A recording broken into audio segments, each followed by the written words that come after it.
Good evening, guys. This is Gareth from Burning Gas, Hauling Ass. Just thought I'd say hello to everybody. If you're sitting around while you're watching this, I'm going to put the clip on right now for the link, and you can enter the studio and sit and have a chat. Tonight, we're going to sit and talk about lockdown life, motorcycle content creation, and how it is getting affected at this very moment in time, and anything else you want to blow off steam to. So give me 2 seconds, and I'll get that link to you right now.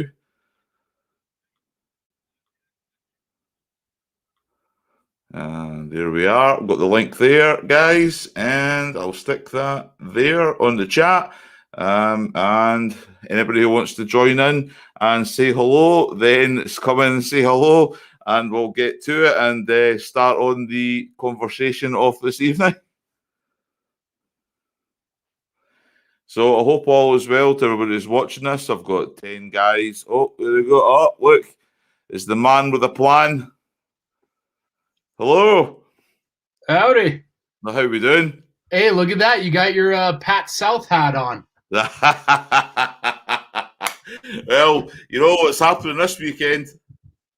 What's that? You know what's on this weekend, don't we? Yeah, Super Bowl. Exactly. It's time for Pat South. Oh, yeah. Well, wait out. One more. It's coming here. We've got Mr. Rev Bomb in the house. Hello, guys. Let me adjust my screen here. Yeah, no problem. That's better. How we doing, good guys? to see you all. Yeah, good to see you all. Did you see the worst news possible for Pat South during the Super Bowl? No.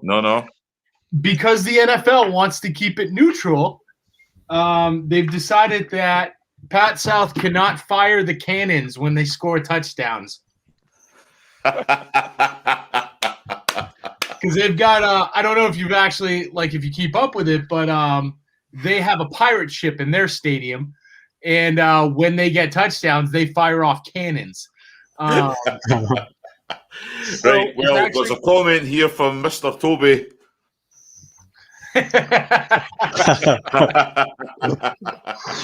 So what I'm going to do, guys, I'm going to see... Oh, there's Zed Head. How you doing, mate?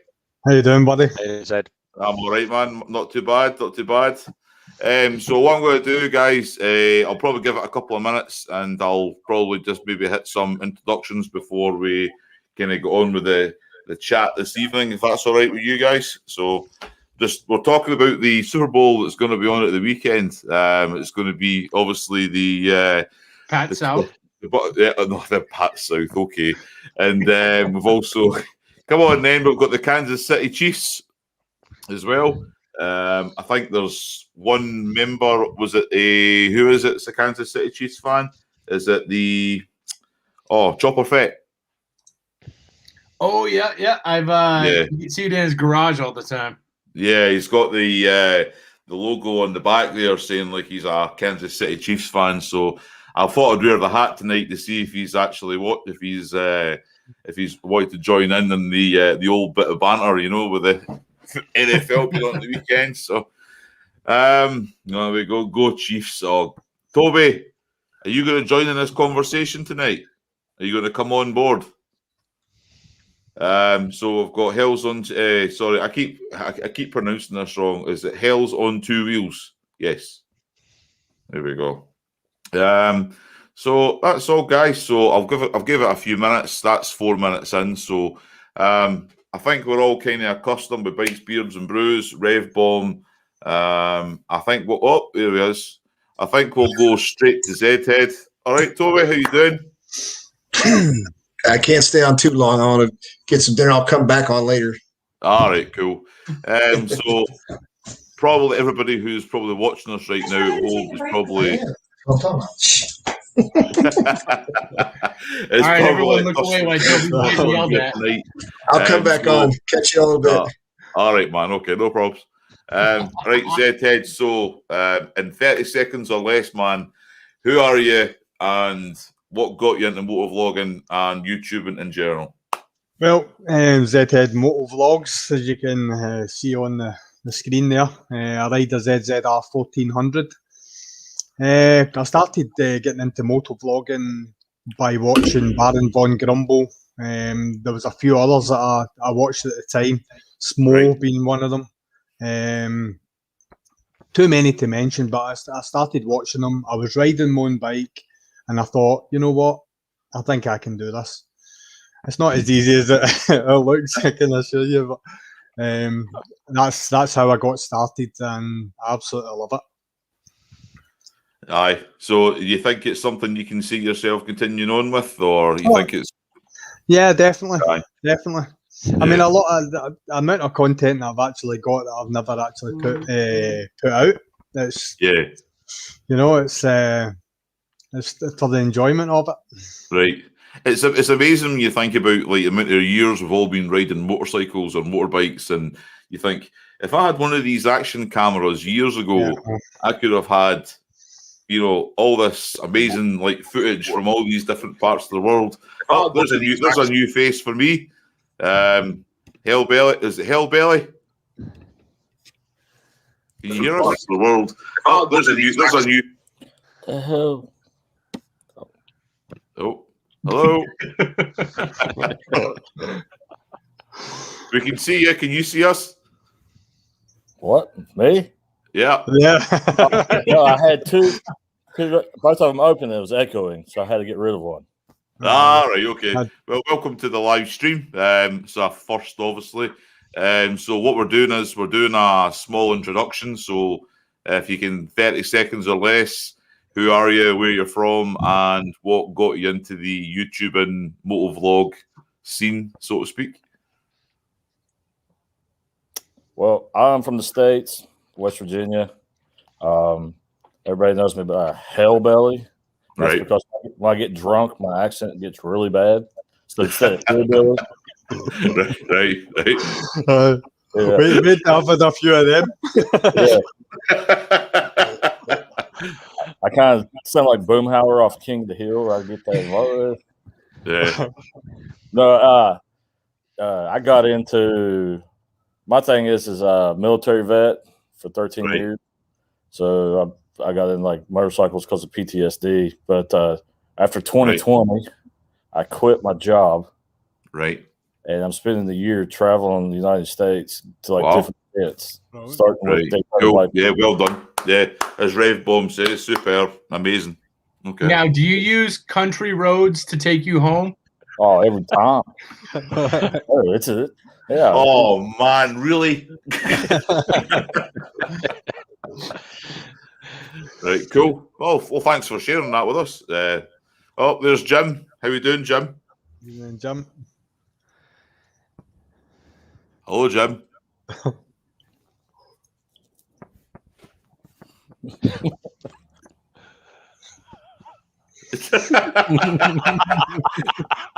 Plug your microphone. Can you hear me now? Can you hear me now? Yeah, we can hear you. Yay. Can you hear me now? Yes, I can hear you now. So, well, as I say, we're obviously a couple of guys who have been on the live streams for the last couple of weeks with me. But Zedhead and Hellbelly are new to my live stream. So, welcome, guys. So, what I usually do, I've kind of got like a little. It's not a set agenda. It's just more of a case of kind of going through a couple of things, and that means we've all kind of got like what to chat about and stuff like that on a Friday night. So, here in Scotland, so myself. And the UK, sorry, myself, Jim, and Zedhead, we're all going through. And Rev Bomb as well. My apologies. We are in lockdown at the moment, so none of us are riding any motorbikes at the moment. We are stuck indoors. Oh, apart from him, he rides his motorcycle to work because it's classified as essential travel. Yeah. So this is our way of venting off and enjoying what we can chat about, which is our common love for the two-wheel motion, motorcycles, before anybody says anything. So one of the things I like to talk about is the new videos that I've seen during the week, and I've always liked to start on Mr. Jim's. Oh, Yeah. Right. Yeah. oh, you're starting on me. I like your Friday video, Jim. It's amazing. Oh, thank you. I try to, do my best. It It was the techno mix tonight, Jim, was it? Oh, Yeah, a little bit. Yeah, never do a bit of filtering, a bit of techno. That was good. I enjoyed that. It's every time I hear the music, then I listen to the background. It's something like from some Carry On movie. I'm just waiting for something else to happen. Yeah. And then you were riding through that water, and I just went, I think I need a paddle to get Oh myself through it. yeah, nightmare that was. Yeah. That's unreal. So yeah, flooded, mate. So we've kind of obviously your own one. Like do you film that all on a Friday morning, or is that throughout the No, week? so I travel. So I travel on a Friday and I travel on a Monday morning. So or a Thursday. So depending on when I finish work. So I try and get as much footage as I can when I do that. So I've got some that I'm editing for next week now. So I've got a bit of footage today. Yeah, yeah. So I try and do that when I'm. Normally, if I'm going backwards and forwards from my house every day like I used to, then I used to get loads of footage. But at the minute, I'm just getting when I'm travelling back to Essex and stuff. Right, so, okay. Right. So it's very limited. Plus, there's not much traffic on the road, and there's not that many bellends on the road either, cutting you up and stuff. So. I'm gonna have to start causing some more trouble myself. But I did gain a troll though. I got a troll on my last couple of videos. Yeah, this bird. She kept sending me messages and giving me thumbs down. So I've blocked her. got rid of her. I initially pinned her message and give her a thumbs up. You know, give her a big heart. Yeah, I love you. Right. And I thought, nah, fuck this. I'm gonna get rid of you. So I blocked her. Don't give them the attention. I know. Yeah, I think she must have had fancy me or something. I don't know. Yeah, listen, does that mean you're YouTube famous now when you get a troll? A stalker. I guess, that and if you get the Russian ladies putting their little comments in there as well. I said this with the military biker. When you get some Russian bird or something on there going, "Hi, I love you. You're submarine." Oh my God, this is what I'm missing out on this. I haven't got my. You need to get on that.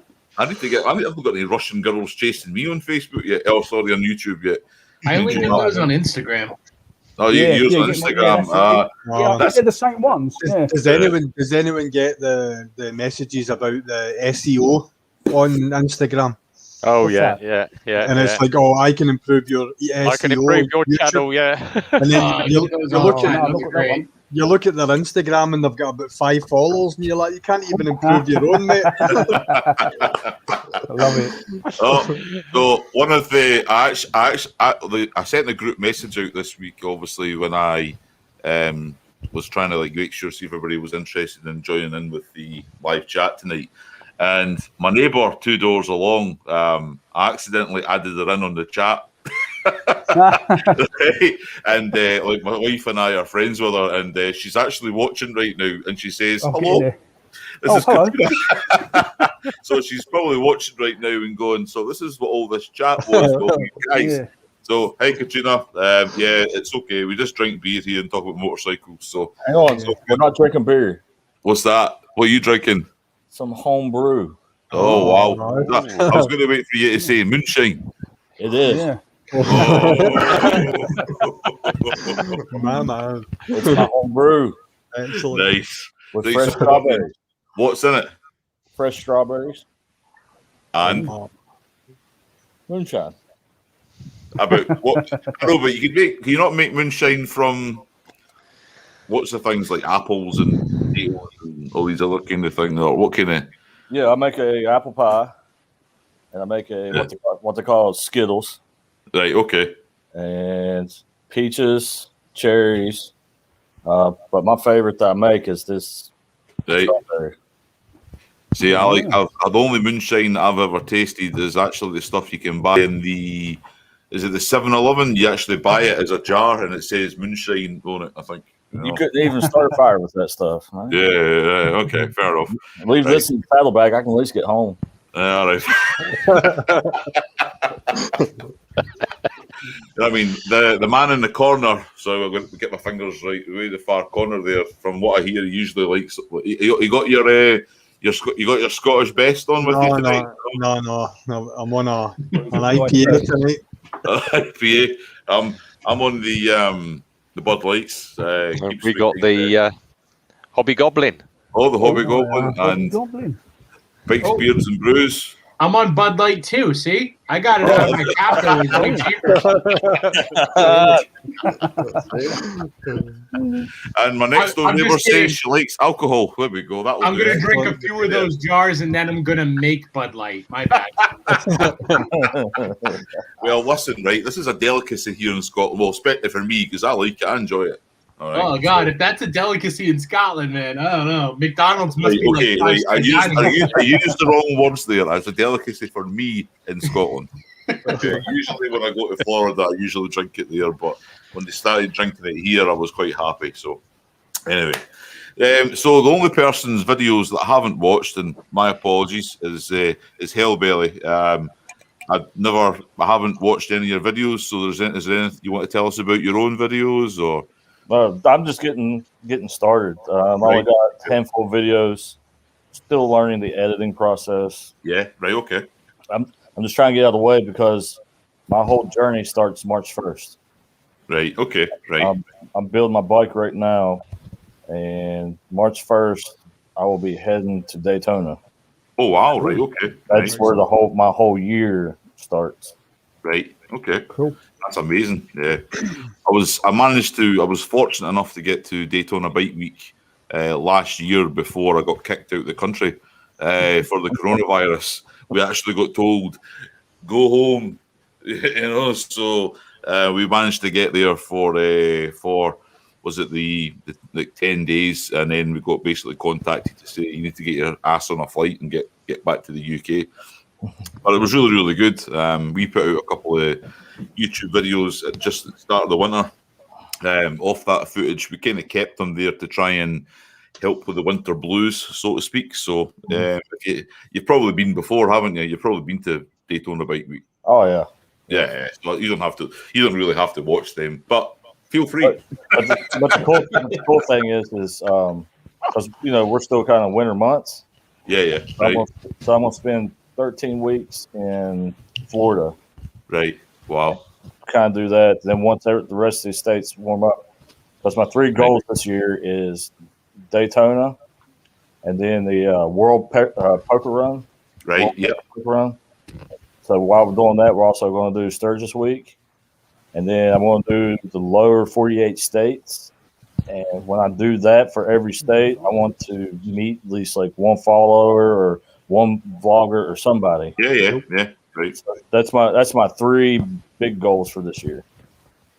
That'll be amazing. Yeah, that would be that. Yeah, that's definitely that's amazing. One of the things that I'd like to do is definitely travel the states and like go from one end of the country to the other. I've been fortunate enough that over the last 10 years, I've been able to do things like Florida, Georgia, Tennessee, Texas, and all the kind of southern states, but I haven't been any further north or further west. I mean, that's what I want to do. So I'm looking forward to seeing your videos so I can get some sights in for my own plans. Well, what's kind of funny is today we got this planned out. We're talking about all right, next year what we're looking at, and we're actually looking at Europe for next year. Oh wow! Right, okay, right. Yeah. Cool. Man, no one wants to come to New England. What's up with that? Hey, New England is on there. Route 1, all the way to the coast. You can come out to Laconia and be disappointed by our bike week. Oh man. Right, so I'm going to keep moving around because I've watched almost everybody's videos in the last few days. This man, I'll point in the right direction. Did anybody watch this man's videos on his exhaust? Yes. Yes. Yeah. So come on then, let's give him an online review. We're here, we're live. Let's give him a review his video. Yeah, a bit noisy. First review, figure out how to work your fucking microphone. I'm working on it. Ooh. In the words of Back to the Future, sorry, you're just too darn loud. No, they're cool. Like I like that. I love the name of them, the Neighbor Haters. What a name! Yeah. Well, I've got those on my Road Glide, and they're usually known for being on baggers and stuff like that. Yeah, that's right. So when I was looking for them, replacement pipes for my wife's bike, I came across those and I was like, I didn't know they made them for bikes that small. And I looked all around like YouTube and stuff. I even looked on Cobra's website to see if they had like sound examples. Right. Okay. Right. And I just couldn't find them. I'm like, sweet, I'm gonna pioneer this shit. And then I was like, oh man, I hope they don't suck. Is that why no one's like reviewing them? Yeah, but what's blowing my mind is like the last 10 years, how much Cobra has come along with their product. Oh yeah. Yeah, definitely. Yeah, definitely. That was kind of your Amazon type exhaust back in the day. Yeah, that's Yeah, true. they've definitely stepped up, and I mean their sound is great. They're very competitive, like price wise and stuff. Yeah. Originally for the Sportster, I was gonna throw like Vance and Hines short shots on there, like every other fucking Sportster owner on earth. And I just happened across the Neighbor Haters, and I'm like, you know what? I love my Neighbor Haters, so let's give this a shot, man. And bought on, just not disappointed. Yeah. Oh, it's the sound. They sound fantastic. My wife had a 48. She's had two 48 Sportsters, and she had the short shots on both bikes. And wow, I've never heard such a noise coming from these things from such a little bike. You know. I used to have the short shots on my Dyna Y Glide, Right. and I decided that they weren't loud enough, so I took the baffles out. Right. And you could hear that from like 5 blocks away, and I still had a landscaping truck run me off the road. Like, that whole video where I was talking about like my accident, I was riding the Dyna with short shots that had no baffles in it, and the dude still didn't know I was there. Oh, superb. That's why, like, every time I see like stickers and stuff that say "loud pipes save lives," I'm like, yeah, fuck you, they do. So we'll move on to RevBomb. How you doing, mate? How's your videos coming on now? I know Yeah, doing good. Yeah. I actually made £6 and 6 this week. Yeah, save it up for the service. But yeah, we've had a. For those that don't know me, obviously I ride for a certain garage, which happens to be these guys, Eclipse Motorcycles. Oh, there we go. There you So quick bit of promotion for the boys from the garage. Yeah. Obviously, they do a lot for us. Let me loose on all the bikes. I tend to work front of house, bike sales, used bike sales, and obviously taking the calls for the garage. Today, I'm slightly gutted today because I was due to take the Sportster out and do the video shoot on it. Wheeled it out, got it all started, Right. went to give it a bit of throttle, and it died on me. Turned the ignition on, started it again. As soon as you start it, it just dies. So it turned for about 10, 15 seconds, tick over, and then just die. And I'm like, can't figure it out. Got to go off and shoot. We had to shoot a car as well. So went off and shot the car, come back, phoned the boss. He said, no, he said, with them, you have to turn the key on, turn it back, turn the key back on, because it's got a built-in alarm system. I'm like, damn it. Right. So that is adjourned till Tuesday. Right.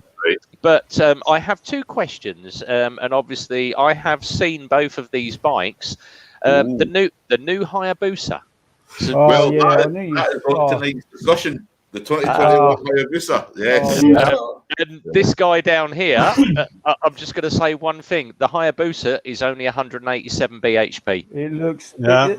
I'm well underwhelmed. I don't know if you know that there's a gentleman's agreement amongst the Japanese biking manufacturers that they limit them. The bikes will do far much more than that, but production wise they come out and they restrict them, and the reason being was to stop the whole high speed race wars that was going on. The bikes getting faster and faster and faster. They decided, right, we'll limit it to a certain bhp, certain top end speed. It's like the Germans with the 155 with the cars. Yes. That's right. The same idea. So you'll know why then, for example, like, you know, the Honda Blackbird, right, was one of the big first hyper bikes that they made.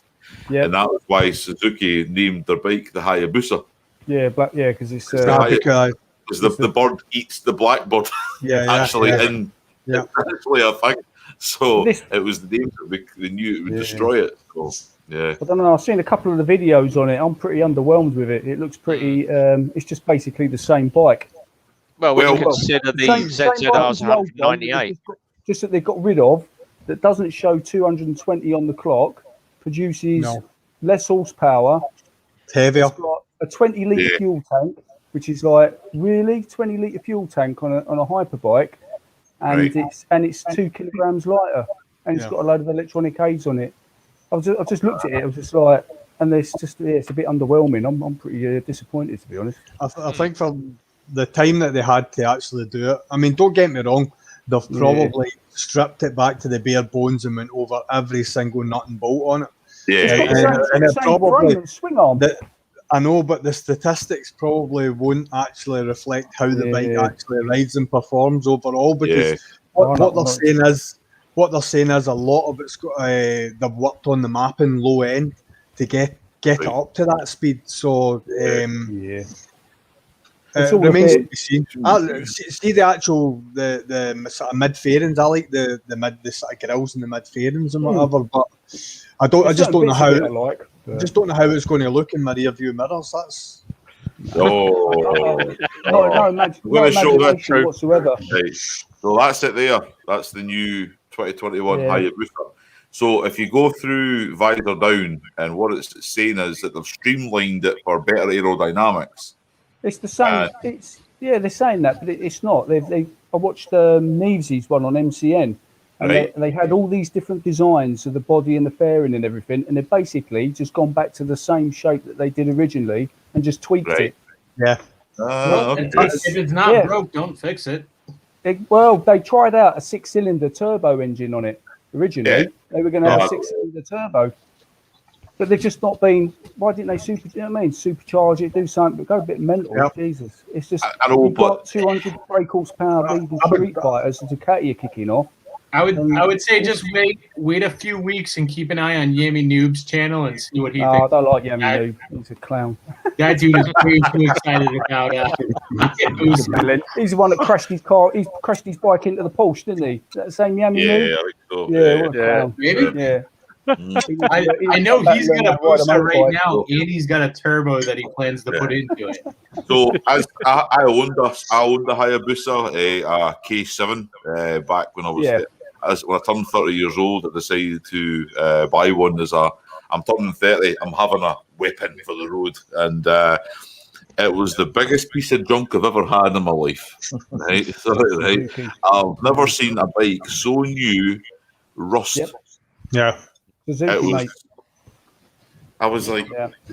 you know, I was like so happy to get this bike, and then all of a sudden it was rusting here at the swing arm, it was rusting here at the headstock, it was rusting here, and I went, get rid of it. I bought myself a Kawasaki ZX10. You know what I mean? It was a better bike.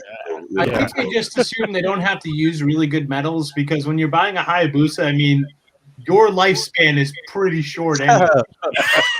I don't know. Sorry. I mean, Rob. it's good at going really fast in a straight line, and that's about it. So when you're So trying that's to a do anything disappointing. else on That's a it, disappointing thing, though. It ain't going to be going very fast in a straight line because it's no faster than the outgoing one. So it's a Ford Mustang on two wheels. or ZZR 1400 are going to absolutely trounce it. But I took the bike down to Elvington. You know, he did the I'm whole gutted. the runway. You know, the whole max Yeah. speed thing.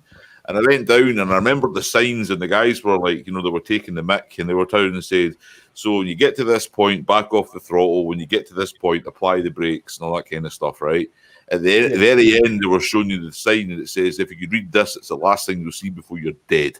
It was a wall, right? And I just went, I'm going home. I've had enough. 200 miles an hour on a motorbike. I have never been in that fast to go and buy some milk and bread, you know, in my life. So I can't understand who they've aimed it at as well, because it's like it's not a sports tourer as such, and it's also not good enough to be a sports bike, because like your ZX10s, your S1000Rs, even your street bikes are going to be able to beat this thing in a straight line. I can't understand. It's still got the same riding position. I mean, there's a little bit of difference from down to your hands. It's 12 millimeters closer. Yeah, it's a little bit closer, but it's the same leg positions as the outgoing bike, because it's got the same frame, same swing arm. Right. Jim, did they not say there was anti-vibration mounts or something like that on the bars? There was something that I caught on I don't 44 know. piece. Even the instrument cluster, they've kept it. They've got the same, which is not a bad thing, but they've got the same, speedo rev. They haven't gone for TFT display or anything. It's got a whole bunch of electronics on it, and the brakes are probably a bit better because it's got Brembos on it. But like I said, I mean, who's it aimed at? I mean, people that want to go fast want something that's going to handle. You're going to go for a BMW S1000, or you're going to go down the Kawasaki route. Yeah. Or if you want a Tourer, you're going to go for something else, and I can't understand. It's like the petrol tank as well, 20 litres. Probably tugging at the heartstrings of previous Hayabusa owners, because you think of what you think of that age group, they're probably going to be empty nesters. You know, the kids are all out. Maybe they're just trying to clean out their parts bin. It's not anything new. It's not anything revolutionary as far as what I saw in it. Yeah, right. Some of the framing, the fairing and that looks nice. They got the built-in the indicators now. There's also the side lights, the back end. But it looks those exhausts and everything looks atrocious. It's just like Well, it's basically like the big Scud launchers they stick on the ZZR. Well, it just looks like a new iteration of the old one, and the old one's probably faster. I think most bike companies have kind of surrendered to the fact that nobody on earth is keeping the fucking exhaust on the bike when you buy it. Like, find me a single fucking bike that has a stock exhaust on the thing. I got a giant metal fucking tube over here. What do you want me to do with it? Bolt it on the bike? Sure. Whatever. It doesn't matter. It's gone. How many standard exhausts are getting used as door stops? Yeah, exactly. Yeah. As you say that, I got a call from Harley this week that they were doing a survey about how much aftermarket parts I put on my bike so far. I just bought that bike 3 months ago. Did you say it's a fucking Harley? Figure it out and hang up? Yeah. You build it right the first time, I wouldn't have to fix it. You know, remember what I said last week about turning this video into a PG-13? Fuck all chance of that now.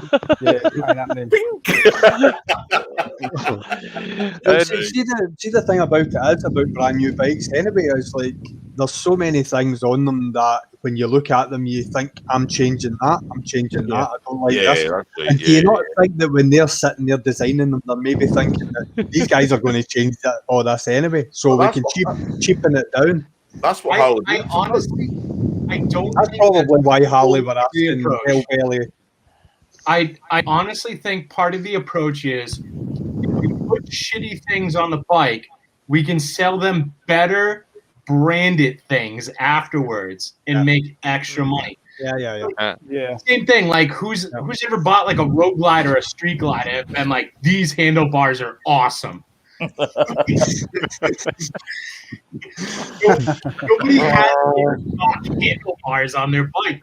But I'll tell you, like the first thing they did, like Harley did when I bought my road glide, is they're like, "Let us take you on a tour," and I'm like, "Fuck you talking about?" They're like, "We're gonna show you around the store." I'm like, "It's a giant open room. I can see around the store." They're like, well, "We want to show you the different parts you can get and the different gear you can get, and maybe you want to put that on your loan too." Yeah. Like, how many assholes come in here and like finance? Like, what are you doing? The credit card bikers.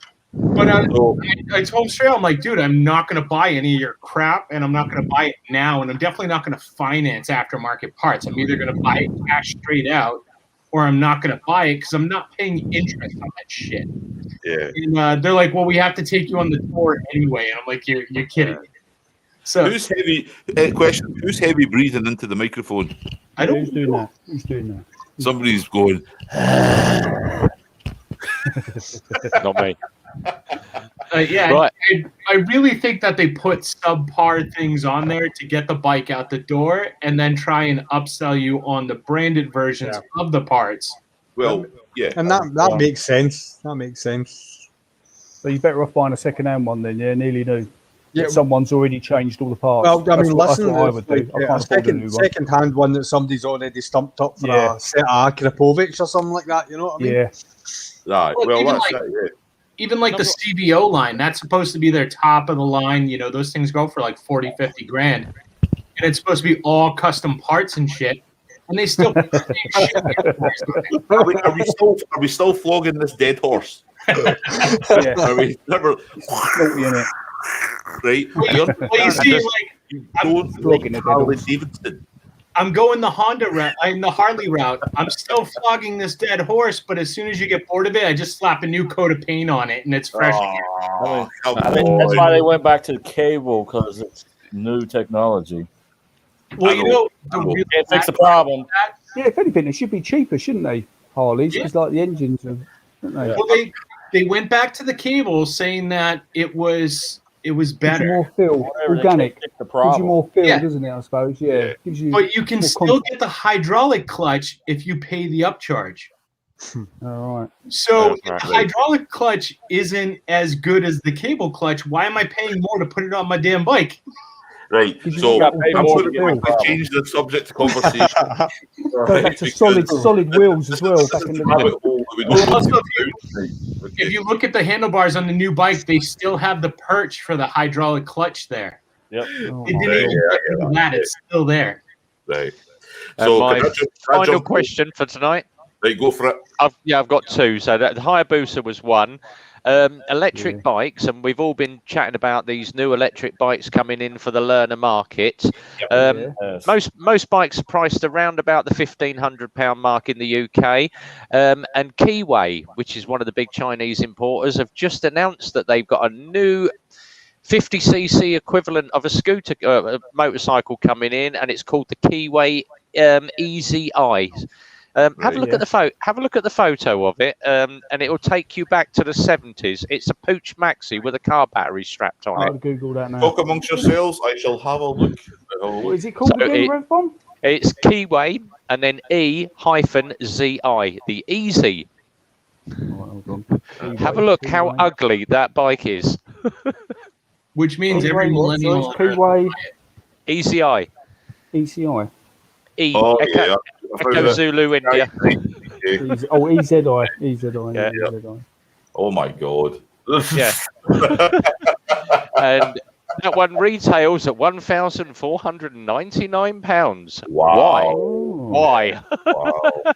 Just wait till I figure out what that is in American money. That's about $2,000 in America. Oh, dude, my like every Starbucks buyer on earth will buy into that thing then. Oh, but see, what I will say is the basket in the front will be somewhere handy to put your dignity.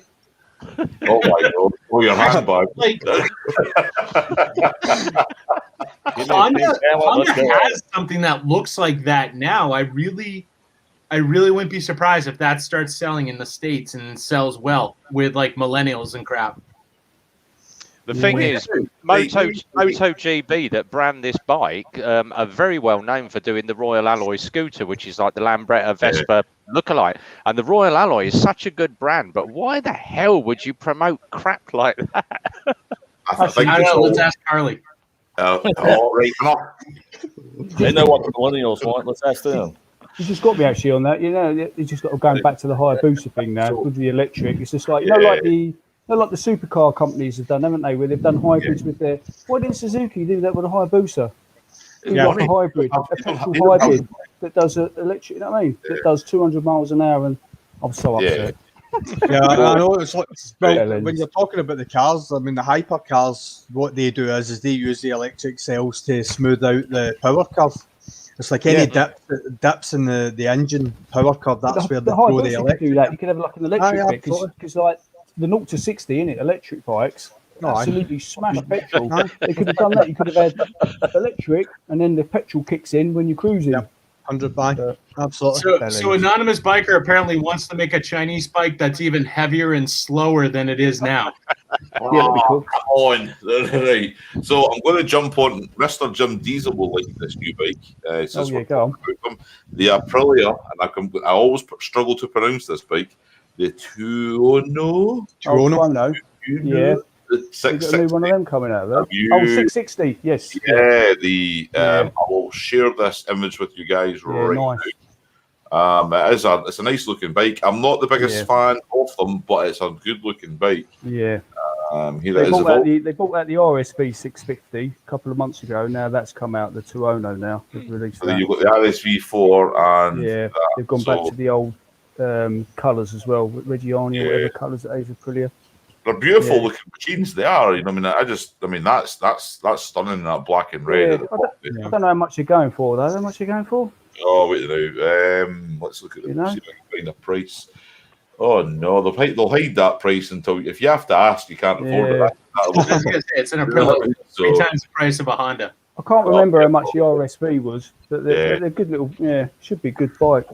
Yeah, definitely. Yeah, it's a nice looking bike because when you look at the MCN that comes out every week, 18,100. 18 grand. That's for the 1100 version. Oh yeah, I was gonna say 1100. Otherwise, that's taking the piss. Yeah, That's a bit low. Yeah. So one of the other things I was going to mention about was some of the videos that were released this week. Now I know we've all probably watched the. What do we call these guys? The guys with the superstars? Do we call them the big players? I don't know what you want to call them. Like the Bogan. Did we watch the Bogan this week? Oh yeah, watch Bogan. Yeah. I mean, I wasn't too sure on that one this week, to be honest. It was a bit too dropping bikes on purpose, in my opinion. But I'm trying to think again. He got his bike stuck again, didn't he? In the sand, yeah. Got his in the sand this time. And he went down onto the beach again, didn't he? That was it. It was in the long grass, wasn't it? Yeah, that's it. Took his gnarly on the beach again. Maybe he drives around to look for things to get stuck in. Yeah. It's I don't on the chance that I'll probably be hated by most of the motovlogging community. I just think it's starting to become a bit predictable. Every time I turn it on, I go, where are we going? Where are we going this week? You know, we're getting stuck this week. It was interesting. The bit when he went to the place where there was the mass shooting. When he went to there, it kind of got back on track again, didn't it? It was that half of the video was good. But like you said, I think he just needs to knock it on the head for a minute, keep bogging it in. I mean, because I really enjoyed, like when I started watching them back in September, October time. I really enjoyed the message he was putting across. That he was out and he was just out, getting out in the world with his motorbike, trying to clear his head of all the mental things health on his life, and I hope it. I mean, I'm really hope that he just kind of like the rest of it goes back that way. It's not that I'm hoping for his mental health, but the fact is that his videos always were quite. It was good to watch. It was good cinematography, and yes, I just wish it would go back to that. To be honest, So but we're all different. We are all different. But anybody else? Anybody got any other videos that they watched this week that they want to share? I got triggered. Yeah, I'll let Zedek go first. Has anyone been watching the 4040 Monday shows? Oh, Yes. right. They've been brilliant. Yeah, they're hilarious. Monday lockdown shows have been great. Yeah. Are they? Is that the guys from Fastbike? Well, Alistair Fagan's from Fastbike, and what's the other? Baron Chris had his own channel, Baron Von Grumble, who I'd mentioned earlier on was one of the ones that I watched. He was hilarious. He actually broke his leg and did a vlog on a mobility scooter getting into a shop and stuff like that. And that's just all the vlog was about, bumping into things and that. It was hilarious. But the two of them got together, and now they've got Boothie on board as well, who was also an editor on Fastbike. So they've really got themselves together. It's like a magazine, but on YouTube. It's pretty good. I watched. It was the one that I watched a few days ago. Now you'll probably correct me. It was the one they were on a simulator. Oh yeah, I saw that. Yeah, that looked absolutely fantastic. I was like, I thought I had a blast in my teenage years. There was a video game, a Sega game, and the arcade. He did the same thing, You'll probably agree with me that when Boothie first saw it, that was his first thought. And there was a screen in a bike, but about 2 minutes on it, and he was breathing out his backside. He was like, "That's serious," It was a bit. I've commented on that one. It's like they put all that technology into it, and then they used a little 40-inch screen. It's just like, why didn't they have like a bigger? It should have been like totally missed. I think the whole point is that it could be used anywhere. because they're selling the actual technology as a package. I think they said it was €12,500. Yeah. So whether or not that's just for the software and the sensors that you need to put onto whatever bike you're using, and you get the hydraulics and the springs and whatever and that with it, along with it. Yeah, all right. Just attach it to whatever bike, because apparently they use it in MotoGP for training the rider. Right. Okay. Yeah.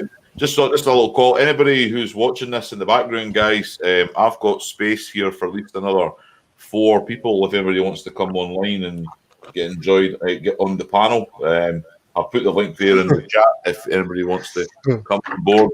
Because this man in the middle here supposedly got something to share tonight. I don't know what it is again. Oh, I didn't have anything to share. I was just gonna give you crap. Like, so you said you were learning a lot of about New England through Family Guy. So Go Cohog.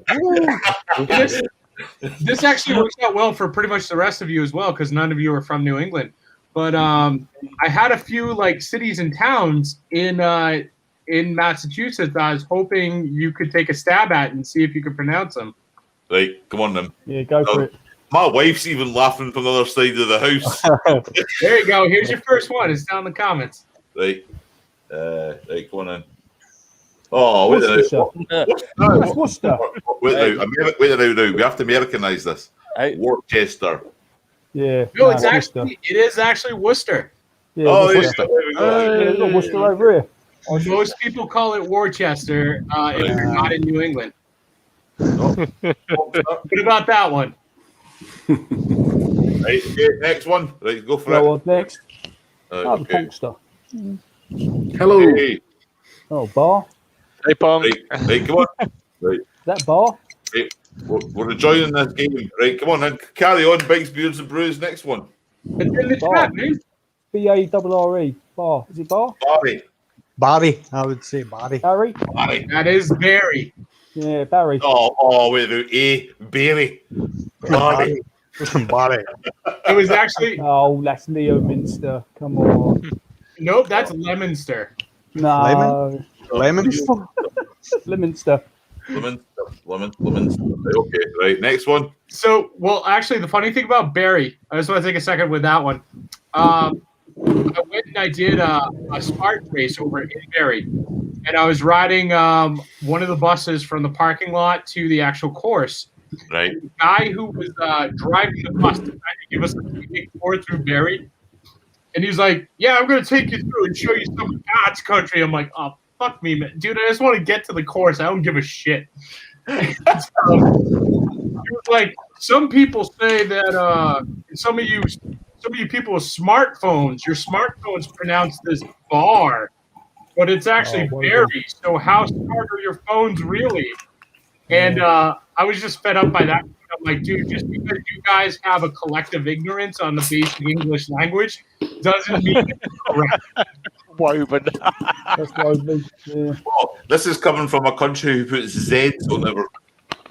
Oh, we're Believe it or not, Woburn is actually half a mile that way. Oh, there you go. Yeah, So, I was going to say. We literally live right next door to Woburn. so before we carry on, right, we've obviously got a new member on the panel right now. So we have the Punkster. Hey, Right, so down that side. yeah, right. It's like Celebrity Squares tonight. So what we're going to do, what we've been doing is 30 seconds or less. Introduce yourself, introduce your channel, and tell us what got you into motovlogs. And there's so many people watching, so see if you want to check your channel out. So the floor is yours. I am Chris. I'm the Punkster.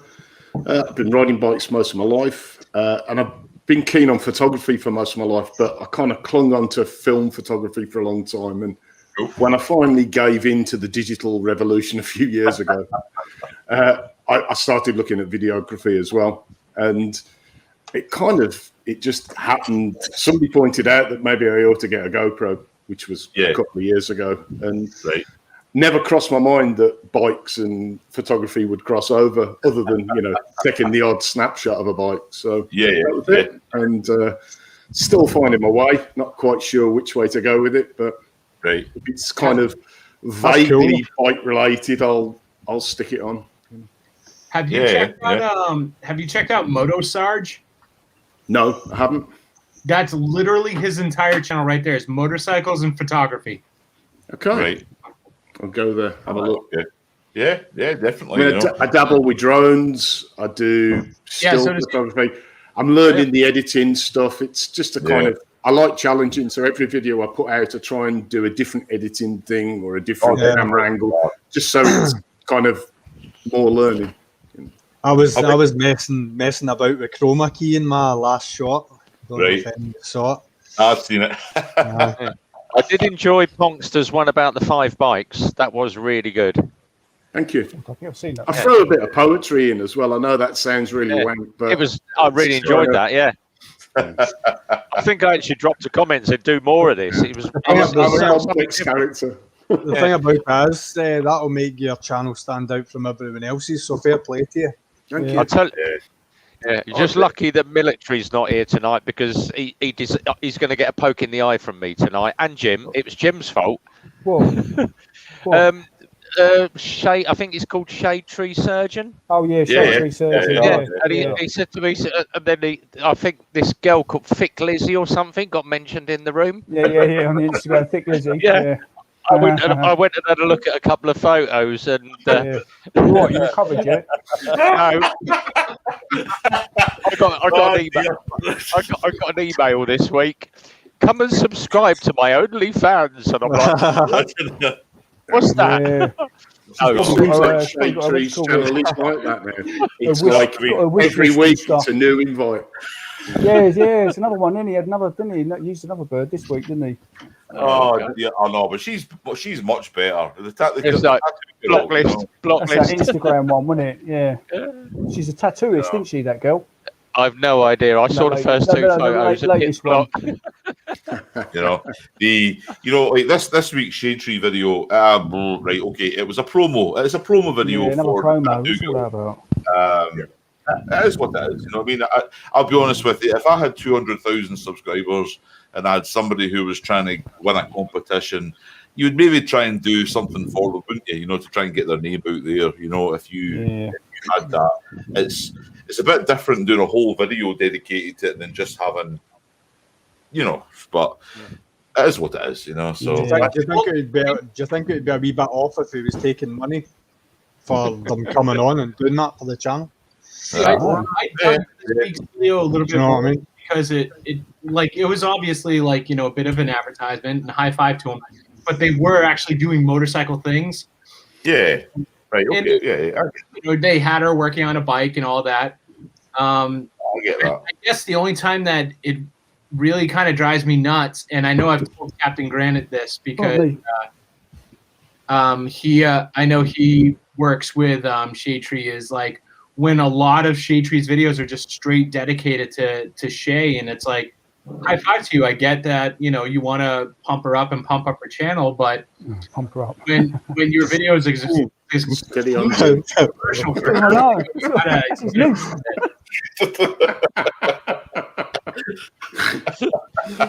No, that's cool. Don't panic. Don't panic. Oh no, he's drinking the moonshine. He's getting angry. We did we have a thing in the UK called the MCN, and it's the biggest motorcycle companies all over the place. We actually got invited onto the Kawasaki stand last year because I wanted to see the new H1, but they had the ZZR on there. There's all these models like draped all over the bike, and everyone's like, "Cool, check that out." I went, "You just get the bird out of the way. I'm interested in the bike." Exactly. Get off the bloody bike. I want to look at it. Check out the bike. I know, but what the thing with us is, I mean, as motorcycle enthusiasts, the last thing you want is like some girl with high heels scratching the paint on one of these. Yeah, watch the paint, love. Bikes, you know, because that's the first thing that I would shout. Whoa, get your ass off my bike. Yeah. You know what I mean? So, that's why we can all go to bike rallies, isn't it? Because no kind of tasty looking girl would end up going to a field in Wick for a rally for the weekend, you know. You're pretty safe to go away, you know. No, I haven't really. I mean, I went to the one in Galveston. Oh my God, what's it called again? Is it the Iron Horse Rally? What's the one in Galveston? there's a bike rally every winter in Galveston, Texas. I've forgotten all about it. Iron Horse. Anyway, I went down and the girls. It was like December time, and my wife was here, and she was Lone saying Star that Rally. was that Lone Star. That's it. So when it was years ago, and they are free. It's like, well, it's cold for Texas. It's warm for Scotland. You know, we're walking around shorts and t-shirt. The girls are walking around, you know, with a very little on, but they're wearing like fleeces on because they're saying, "Oh, it's only 70 degrees. I'm freezing," and I'm going, "This is amazing. This is like summer." You know, and they're draped all over the bikes as well, and I'm like that going, "Yeah." You know, so shades on. No, shades are on. The wraparound shades were on. You know, I mean, my wife's probably right there listening to this, but the wraparound shades were on. There was a purpose for those, you know. So one of the other things we've talked about bikes, guys. We've talked about a few new videos. So one of the things that came out this week that I was quite interested in was this new thing that Bell Helmets have came out with, and it's called the BPS. Have you heard this? The Brain Protection System. Have you heard of that? Oh yeah, little extra plate thing. Yeah, you know, so right obviously at the cranium side of the helmet, they've got this extra layer of like polyurethane in there that it's almost like an airbag, and it's meant to give your head even more of an impact, because what they're saying is that if you're going to come off a bike, if you hit somebody at a T-junction or something, most of the time you're going head first. Does that make sense? So they're saying that this impact is going to be here. So I just wondered if you'd seen it, and if it was something that you would would you say to yourself, look, I have this helmet already. Would you now go spend an extra $500, we'll call it dollars, to get a new helmet because of this BPS? A helmet that'll keep you safer till 40 mile an hour instead of 30. What about you? No, It's all depends, doesn't it? I'm intrigued to hear what this man says. He's saying no automatically. So Hellbelly, what's your opinion? No, Hellbelly. I'll go with Hellbelly first. Yeah. No, as a first responder, no, because it's fine up here, but what about here? Yeah. Neck. Yeah, right. That's where you take your impact. Yeah. I was going to agree with your man there, because my mate, he's a first responder. He was first on scene to crash up here in Norfolk. Two lads, two brothers out on their sports bikes, and the first lad, they're obviously racing each other. He'd misjudged the turning. It was he had the chevrons, the chevrons for a tight left turn.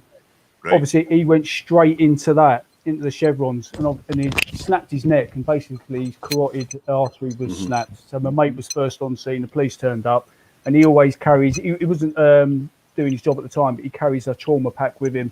The coppers didn't have anything in their vehicle, and he had to stick a oral nasal thing down his throat and stuff to get air into him, and there's nothing he could do. He just had to try and stem the flow of blood. There was nothing he could do. He snapped his neck. Wow. I don't know. I don't know if it's all a bit gimmicky. I mean, I don't know. It depends on the nature of your crash at the end of the day, doesn't it? How bad your crash is. I mean, sorry, mate. I just watched Brit Baps. She was on a live stream with Bry the biker. Yeah. He's an American guy. He did a live stream with Brit Bap, and she came off. Was it the Snakes Twist or whatever it is in America? Snakes Bar. She broke her back, but she didn't even know. You know what I mean? There's loads of stuff in it that you can do at the end of the day. So I mean, a slow speed off protective gear is going to help you. I'm the same reason as Hellbelly. I've just finished 30 years in the fire service, so I went to lots of bikers in off. So I was a full-time firefighter for 30 years. Thank you, man. For me, leathers and helmets just kept all the squishy, goopy bits together so we could pick them up. I mean, you say, your neck gets snapped. If you do a head over, or your bike hits you, or your ankle catches a curb or something, you're fucked, basically.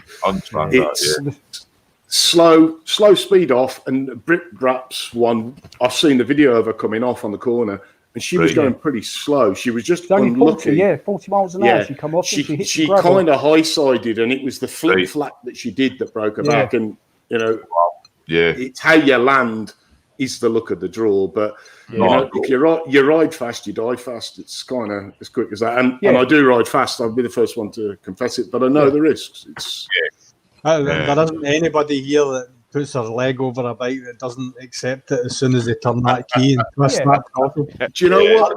I think think there are a lot of I think people who think they are.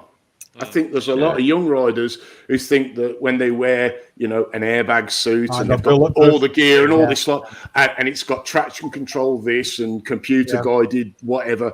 Somehow, I think they delude themselves that they can ride fast because they're so easy to ride fast. We get a lot of that. Obviously, we get a lot of the 17-year-olds because our garage does the 125s and the 50s.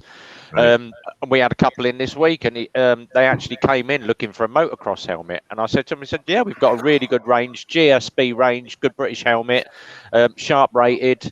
They're 60 quid. And he went, he said, yeah, but Halford's down the road do one for 30 quid. And I went, I went, if you want to go and buy a 30 quid crash helmet, there's only two places I would use that for. And he went, what's that? I said, a plant pot and a piss pot. If you really think that your helmet, you know, your head is worth 30 quid compared to 60, and he went, well, what do you want? And I showed him mine. I've got the latest LS2, which is the hybrid, and I paid £370 for mine with the intercom in it. But my last crash helmet, and they don't make them anymore, was the Craft Barracuda, and it was a carbon one. And I actually planted my CBR into the side of a van at 40 mile an hour.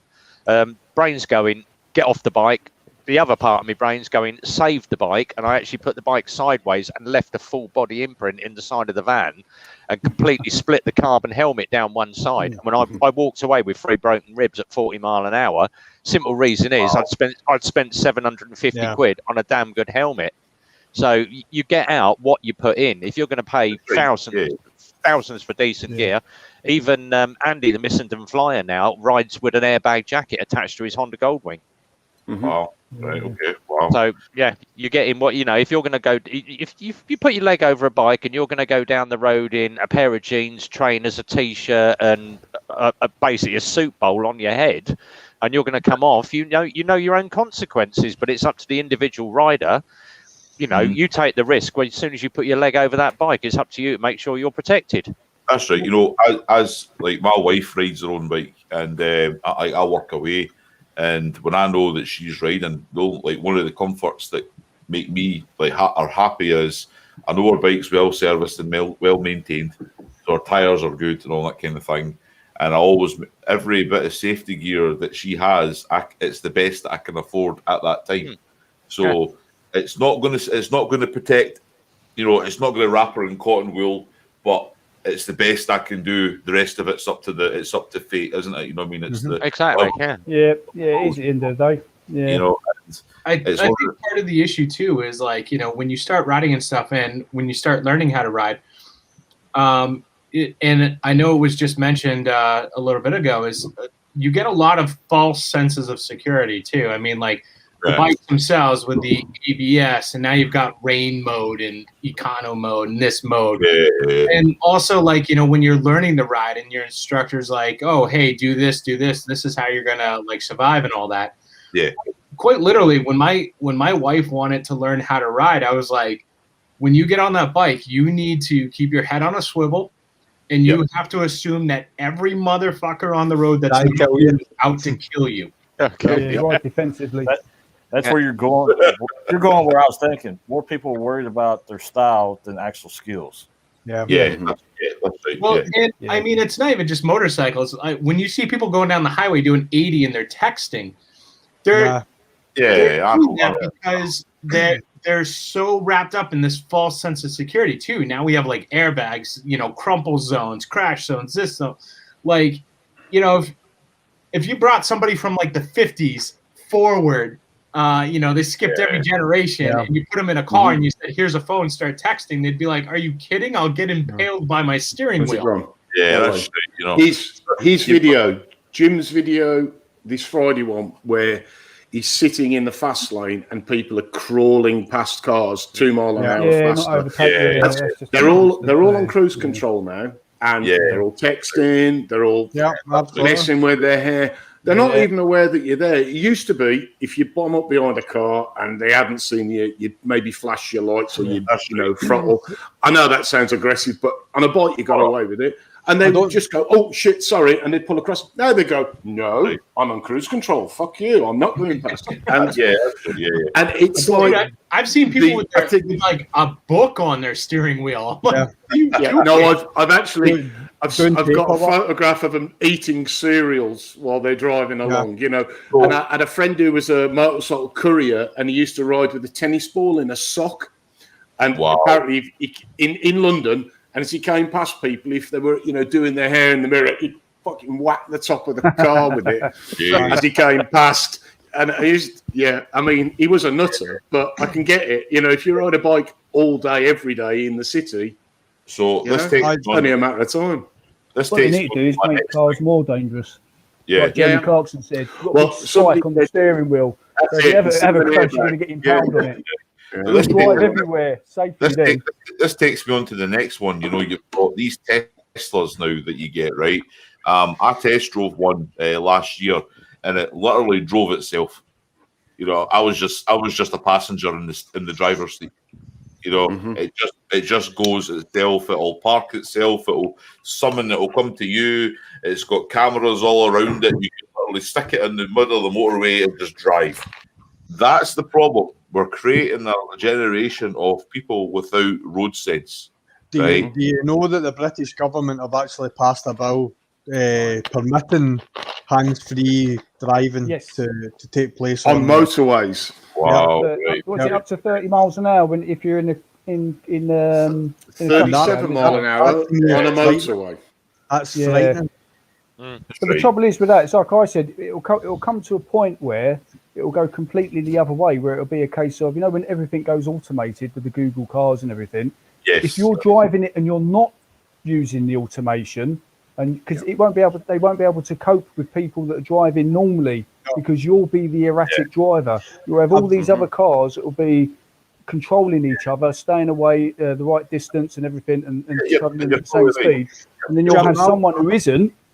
They will be the problem. And what they do is they'll just get rid of. You won't be able to do it anymore. You won't be able to ride bikes like that. I mean, how can you do that on a motorbike? Have that type of technology on a bike? Well, we're getting there, aren't we? We've got bikes with ABS and traction control and rider modes, and the new one that's got radar sensing on the front. The radar you throw gyros into a motorcycle, it's going to start riding itself too.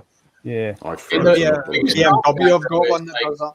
We spend so much time just dumbing down everything for everyone. Yeah. And it's making people worse. I mean, I know I've mentioned to a few of you before, I do tech support. And today I had somebody who's like, hey, the sound in my phone calls is absolute crap. It's really bothering me. And I was like, great, take off your headset and try using your handset for a little bit and let me know if you're having the same issues. Yeah. I can't use my handset because I need to use my hands too, and it'll hurt my neck if I have to hold up the phone. I'm looking at him, I'm like, I bet I can guess how old you are within 5 years. So what I'm going to do, right, is one of the subjects I had to discuss today was actually on the back of watching Jim's video today. Now, this isn't related to your video, Jim, at all, right? Don't think I'm not picking on you. And it's related to absolutely everybody what we're talking about. He is. So he's picking. You're sitting there watching, random YouTube videos. We're all sitting there bored with the lockdown, and up came this road rage video, right? And it was Road Rip or something. It was some channel anyway who was showing compilations of, bad. Well, I'm going to put this in hyphens. Bad motorists and motorcyclists, right? Road rash. Yeah, right. So you had these guys who were on bikes, right? I'll give you an example of the one I seen today. They were riding a motorbike, and the car at the roundabout pulled out in front of the biker. I'm going to say by accident. The biker then honked the horn, gave it the usual, and then, but instead of just letting it go, what did the biker go and do? The biker knock his mirror off. Yeah, he started shouting at the driver in the car, and going, oh, what are you doing that for? You should be paying attention. I thought to myself, well, I've had that happen to me many times before, and I've just let it go. You know, like it's whatever. You know, I've grumbled under my mask. I've gave them the 2 fingers salute, whatever. Yeah. I've moved on. Whereas what I witnessed today in some of these videos was the biker was looking for the aggravation. It was like they had the GoPro on, so Hey. I'm going to go create some drama. So the point of this whole story was, right, that most of us have mental health and road rage. So if you're stressed or feeling a bit angry or a bit depressed, most of us ride a bike to alleviate that, take away that stress. Do you think it's a good thing that if you're angry or stressed that you jump on a motorbike? No. Right, okay. Absolutely not. I've actually got a video on my channel just now.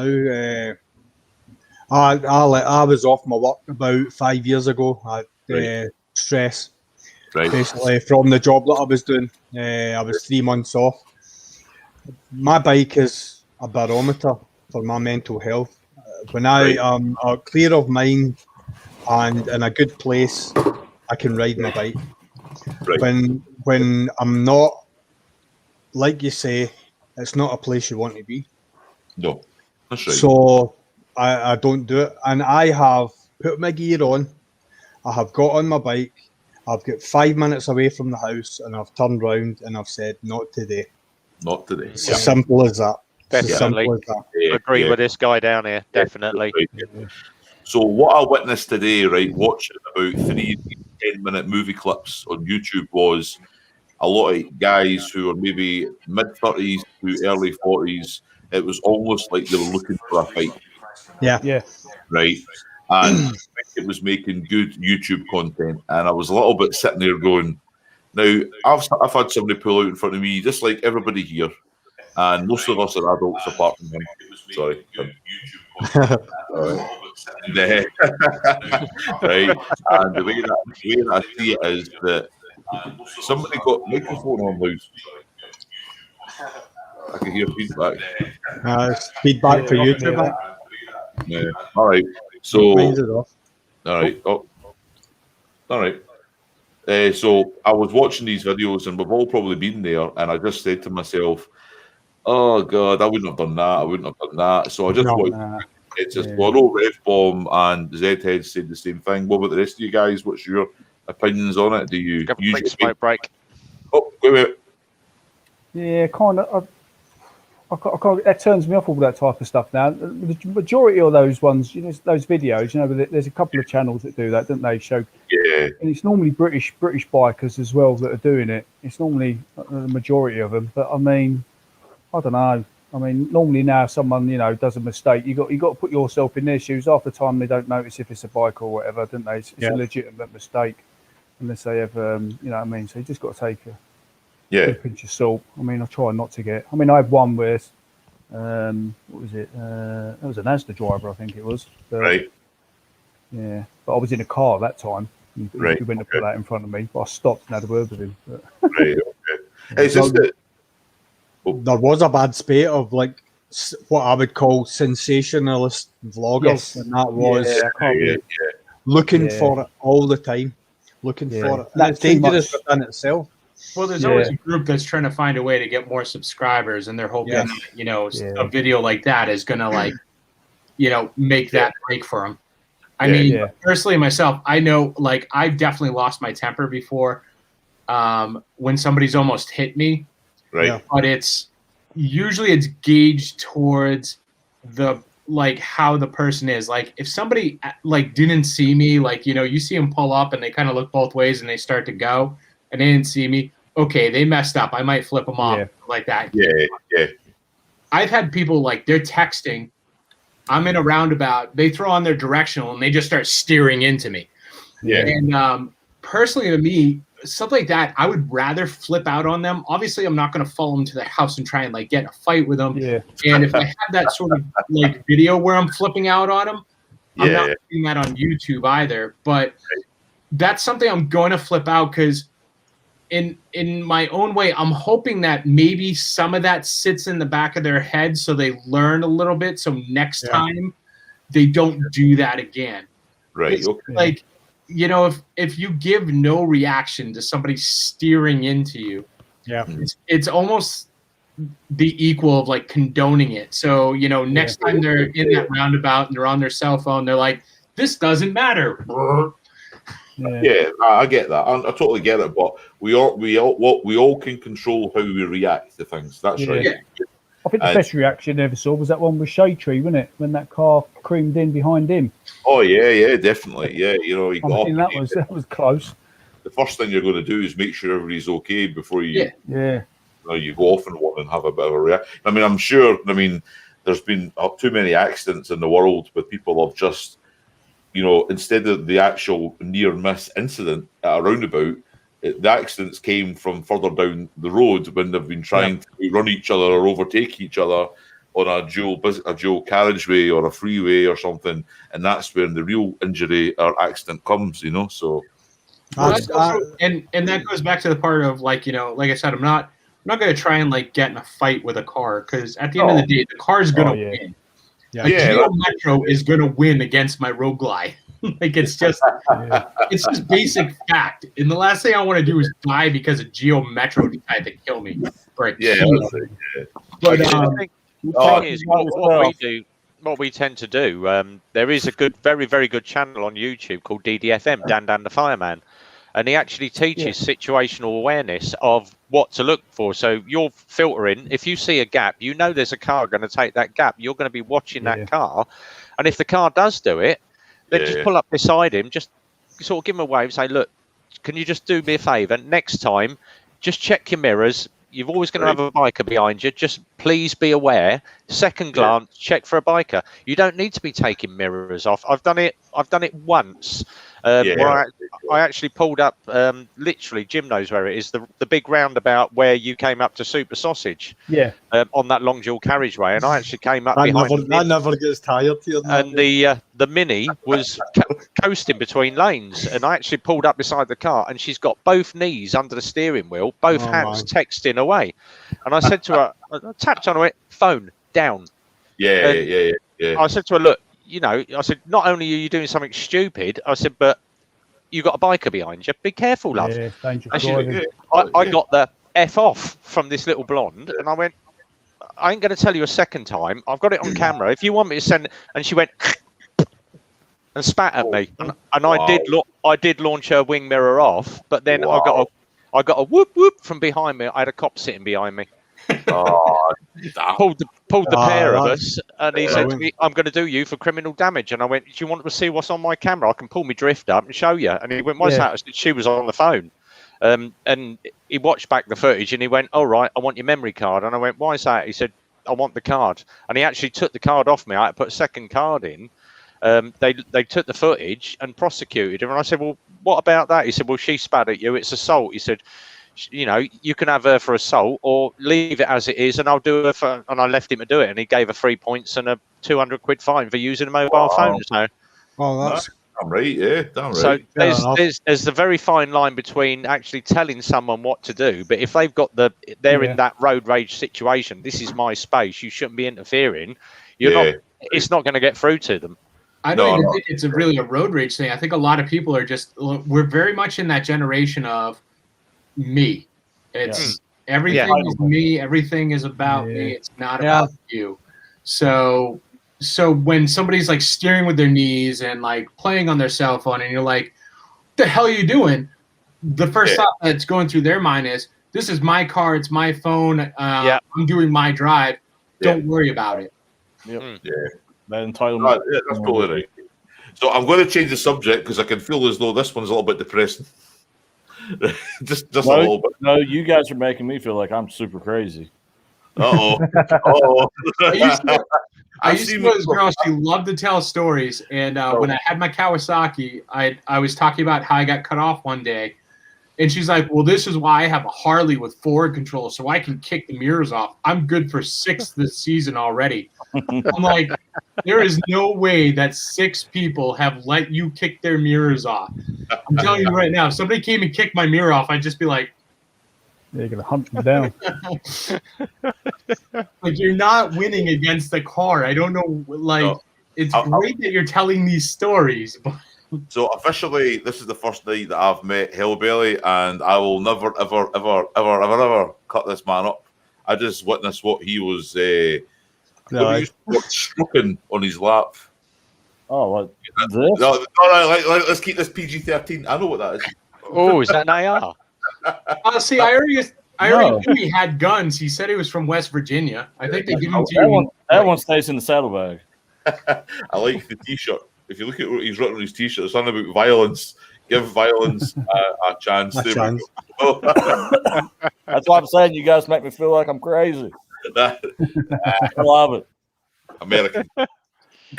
American. We forgive you. I told you that I'm from the Cunningham clan, Right. Scotland. Yep. And he's from West Virginia, and they just hand out guns there. Like, Pretty much. Yeah. it's kind of like when you go into like a restaurant and they have those little quarter machines, and you throw in the quarter and you get a sticker. Except in West Virginia, you get an AK. Oh my God. You don't even have to have a license to conceal carry in this state. Yeah, that's right. Yeah. Wow. You're from. So you're obviously part Scottish. So how Scottish is it? 25-50%. What is it? Yeah. Actually, while we're on that, I thought you were wearing a kilt for this live stream. Yeah. I was waiting in the No. Listen, right? That was Diesel Hog Vlog trying to. The one thing, dude, I'm going to Google reviews and giving this 1 star for false advertising. I thought you were cool. The thing is, right? Like, okay, guys, right? I could have told you I'm wearing a kilt. You can only see me from here to here. Oh, we have to put pants on? Crap. No, I'm sitting here absolutely naked, and I think Zedhead's actually naked. I'd shaved and everything. He's got he's moonshining all over the place down there. It was actually like, I thought it was funny when you were talking about like when you sent me the message, or you tagged me in the message earlier about shaving balls and stuff. Oh my God! Well, that wasn't me. When I first moved back to Massachusetts, I was living with my roommate. His girlfriend was there, and like his girlfriend actually like was the one I knew and I was friends with, and he set me up. She set me up with like living with him for a little bit. Right. Having a barbecue and had 10 or 15 of his friends over, and I'm sitting on the couch and I was actually wearing a kilt, and she was sitting across from me and she's like, can you move your leg a little bit? I can see your balls right now. And I'm like, without even flinching, I leaned forward. I was like, I spent 30 minutes fucking shaving those this morning. You better be enjoying that scenery. Should have done Basic Instinct, shouldn't it? Like Sharon Stone. Now, I'll tell you, I got married 11 years ago. I remember the morning of my wedding, and I was staying at my parents' house, and I woke up and I started putting my kilt on. And my mother knocked on the door, and she came in and she said, "Remember, I want you to be wearing underwear today." And I went, "Okay, Mum." So Mum walked out, and I says, "Right." Then 2 minutes later, door knocked again. It was my dad. "Don't you dare. You're Scottish. You don't wear pants underneath that." Right? That is the law. And that was it. It was like, okay, Dad. My wife had to contact our photographer after our wedding.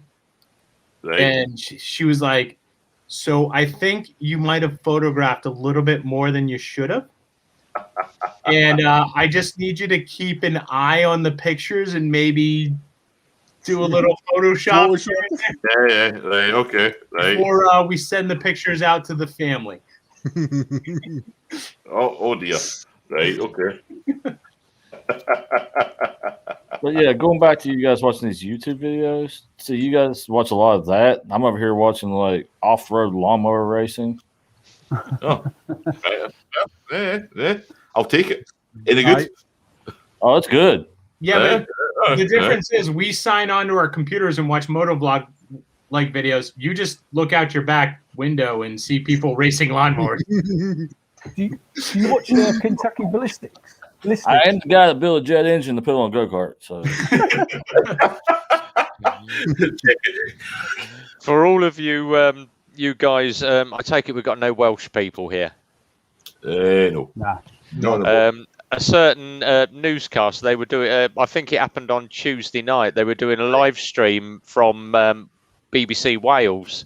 Right. And girl on, obviously the news reporter's on lockdown, she's doing the feed from her living room, and they're interviewing her. Yes. And it cut out, and they received 600 complaints on the Yes. BBC for Wales about this news reporter. And everyone was like, well, why has she had so many complaints? It's gone viral on YouTube, Facebook, Instagram, and that is the photo of the news reporter. But just have a look what's on the. Brilliant. Brilliant. come on. Yeah, naughty girl. I feel like the better question is, why do you keep it on a bookshelf? Why is it on the bookshelf? It's next to the hardback. Like, that doesn't even seem convenient. Like, maybe if her bed was next to the bookshelf or a Oh couch my or a chair. Or... Oh, damn, I'm glad I'm not on YouTube. When obviously when I used before I was a biker and we used to work the clubs, we had a great set of door crew that and believe it or not, one of them was Scottish. He was a Glaswegian, and they used to know him as Big Rick, and he had a little short guy that was known as the Rottweiler, and everyone was like, "How's that little guy going to?" He must have been about 5'4", and they went, "How's he going to be a doorman at 5'4"? And he used to walk out in the middle. You get a fight starting in the middle of the dance floor, and he used to walk out. He'd have a dildo in his jacket, and he used to pull it out and smack him on the head with it and go, "Don't be a dickhead," and walk off. And it was the greatest fight suppressant in your life, I tell you. Pretty much. Can you just imagine? Was there any Star Wars on that bookshelf? Because that could have been a lightsaber. Oh, yeah, I don't know. Yeah. Yeah, I don't think the lightsabers came in that color. It's all right until Yoda's feel the force, feel the force. I don't recall Luke Skywalker ever going, "Yeah, hand me the flesh-colored one. I'm gonna." I'll with this one. I can't control it. It's vibrating. I love it. Use the force. Maybe she's a Spaceballs fan or something. Yeah, definitely. So, Jay and Silent Bob Strike Back. Can we get back to bikes? No. We can talk about that Welsh girl's weather barometer if we want. I don't know if that's what you would call it. Weather station if you want to call it a weather station. Oh, the Punkster's signing in twice. I don't know what's going on. Oh, we got two of him. We got two Punksters. Oh dear, he's got a clone. Attack at the clone. He just wanted extra attention. So he's maybe got two webcams. He's probably got one other side of the site. He signed in twice and neither one worked. Oh my god. He's probably listening to us and calling us all the names under the sun right now. Yeah. He's probably going to sign in a third time so he can just have the whole bottom row to himself. Oh, hey. Yeah. I need another beer for the stress. Beer for the stress. So, Zed. Yes. What's happening with videos, man? You got any? You same as me? You just kind of staying off the radar because of the lockdown until we can get back out and play again. Yeah, mate, it's pretty much it. I've got a few things I want to do to the bike. I've got a set of day running lights, which actually convert my front indicators into day running lights. It's like a dual LED setup. So I need to take the fairings off for that. So I think that might be like a little garage vlog that I end up doing. But apart from that, it's pretty much like yourself. Right. Sitting polishing the bike, waiting for the green light to go. Right, okay, right. Oh, there it is. We've got one side of the punk stuff. I'm gonna kick from the studio. Tell you, man, he's just trying to take up that bottom row.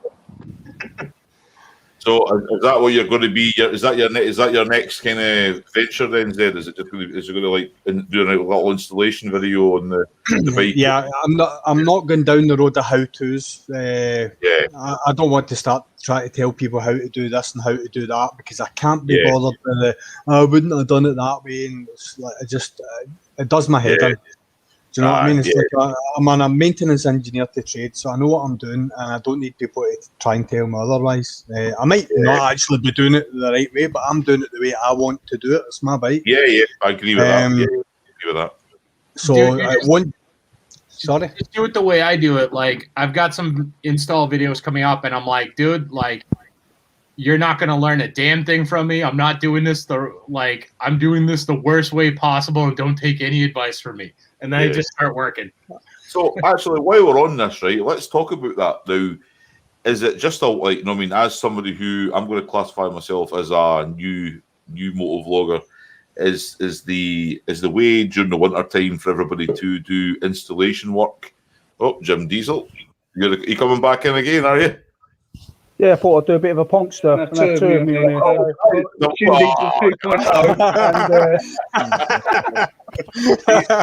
Jim Diesel is double giving us. So is that a thing? There we go. The punkster. I give in. Right, mate. Well, we're still be here if you want to jump in. If you can chat away with the guys. iPad should work great, actually. I used an iPad when I first started. Right. Okay.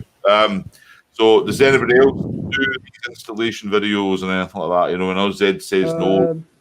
Yeah, I'm going to get a new exhaust. I'm going to put that on the bike. What else? Wait, you're not going to get the stock Do exhaust? some servicing. Say again? You're not going to keep the stock exhaust? No, huge, isn't it? Huge. I've still got my stock exhaust from the first one that I had. But, yeah, they're huge. Might put them up on the wall somewhere. Right.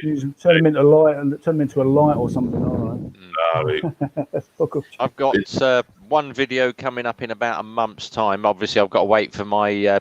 I'm picking up the Z round about the beginning of March. Right. But we've got a local company that does this thing called carbon dipping. Oh wow! Right. Okay. Hydro dipping, that's it. And he actually had a look at the bike and he said to me, what you want to do, because obviously mine's green with the black insert down the side. He said, what you want to do is get your panels hydro dipped in carbon, 35 quid a piece. So I'm actually going to go over to his unit, set up a couple of cameras with the tank, and do a little promotional video for him, because he's quite new to the game.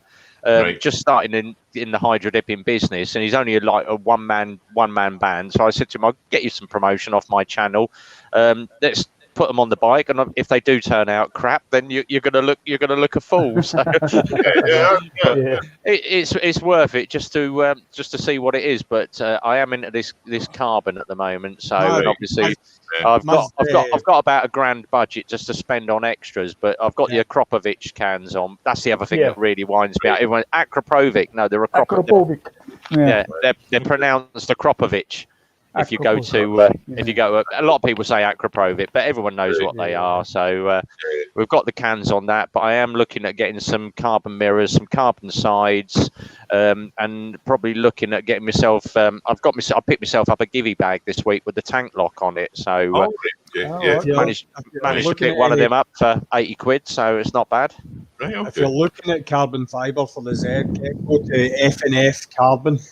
I'll have a look for them. Yeah, look for them online. They've got everything from every panel for the bike, basically. You can get nose cone a lot, and you can get it in the single weave or double twill. They've got all the different, and they do all different bikes as well, not just Kawasaki. They've got a massive website, and I'm looking at it now. Yeah. Catalog's brilliant. Oh, that's your £1,000 spent. That's brilliant. What website you on? The idea that I had for this winter time, this lockdown's getting longer and longer as we hear on a daily basis, is that my parts that I ordered for the Street Glide have just started to filter through from the States. So the plan was to start fitting them, and I thought, well, I'll maybe film it, but I don't know if I want to do a how to install video. I think I might want to do, for example, before and after. Yeah. Like, this is the part I bought the Street Glide. This is why I bought it. I'll fit it, and then I'll show what it looks like afterwards, and maybe say, right, well, this is the improvements for what it's brought the product, you know, because everything. I fired a wee bit of like time lapse. Right. Put a wee bit of time lapse in the middle of like you doing your assembly. Yeah. So I mean, they get the feeling. They get the feeling of you doing it, and they can see you working with the tools and stuff like that. Just so that they don't think, oh well, he's just handed the bike to someone else. Do you know what I mean? It gives them a wee essence of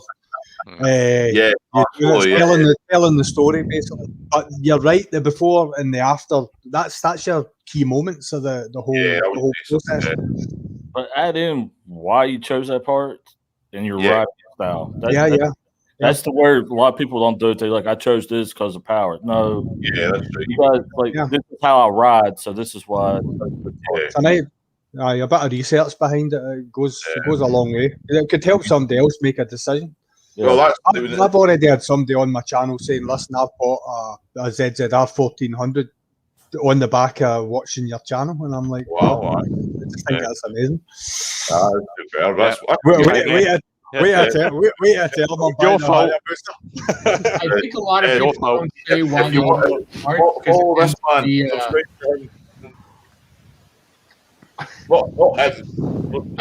think a lot of people don't say why they chose the parts because they tend to be the bigger channels that are doing the upgrades and making the videos. And the reason why they chose the parts is because that's momentum to put on the bike. Yeah. But one of the things that when every part that I buy for my bike is got a purpose in life. It's not, for example, it's not the shiniest, it's not the most expensive. It serves a purpose. So, for example, I've bought new floorboards. Oh, been a bit pause.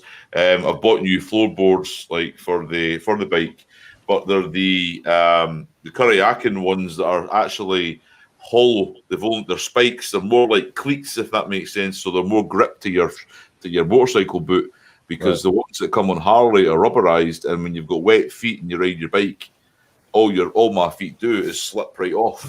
You know. So wait, are you saying Harley didn't make a good part? Oh my god! Oh, right. But I run. Just a side note too. I just made some more Bud Light for you. Thank you. That's all right. You can keep that. I run a floorboard called pegboards. Right. Okay. Right.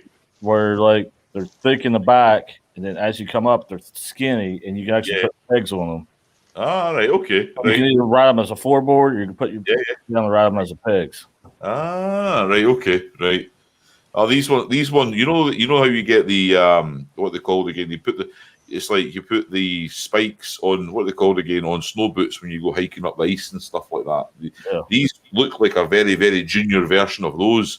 So when you've put your feet on them, there's like no slip, and it's because I've upgraded the power on the bike that much that I don't want any, like sliding off the bike as I'm accelerating. So it sounds like the bear trap pedals used to get in a rally burner.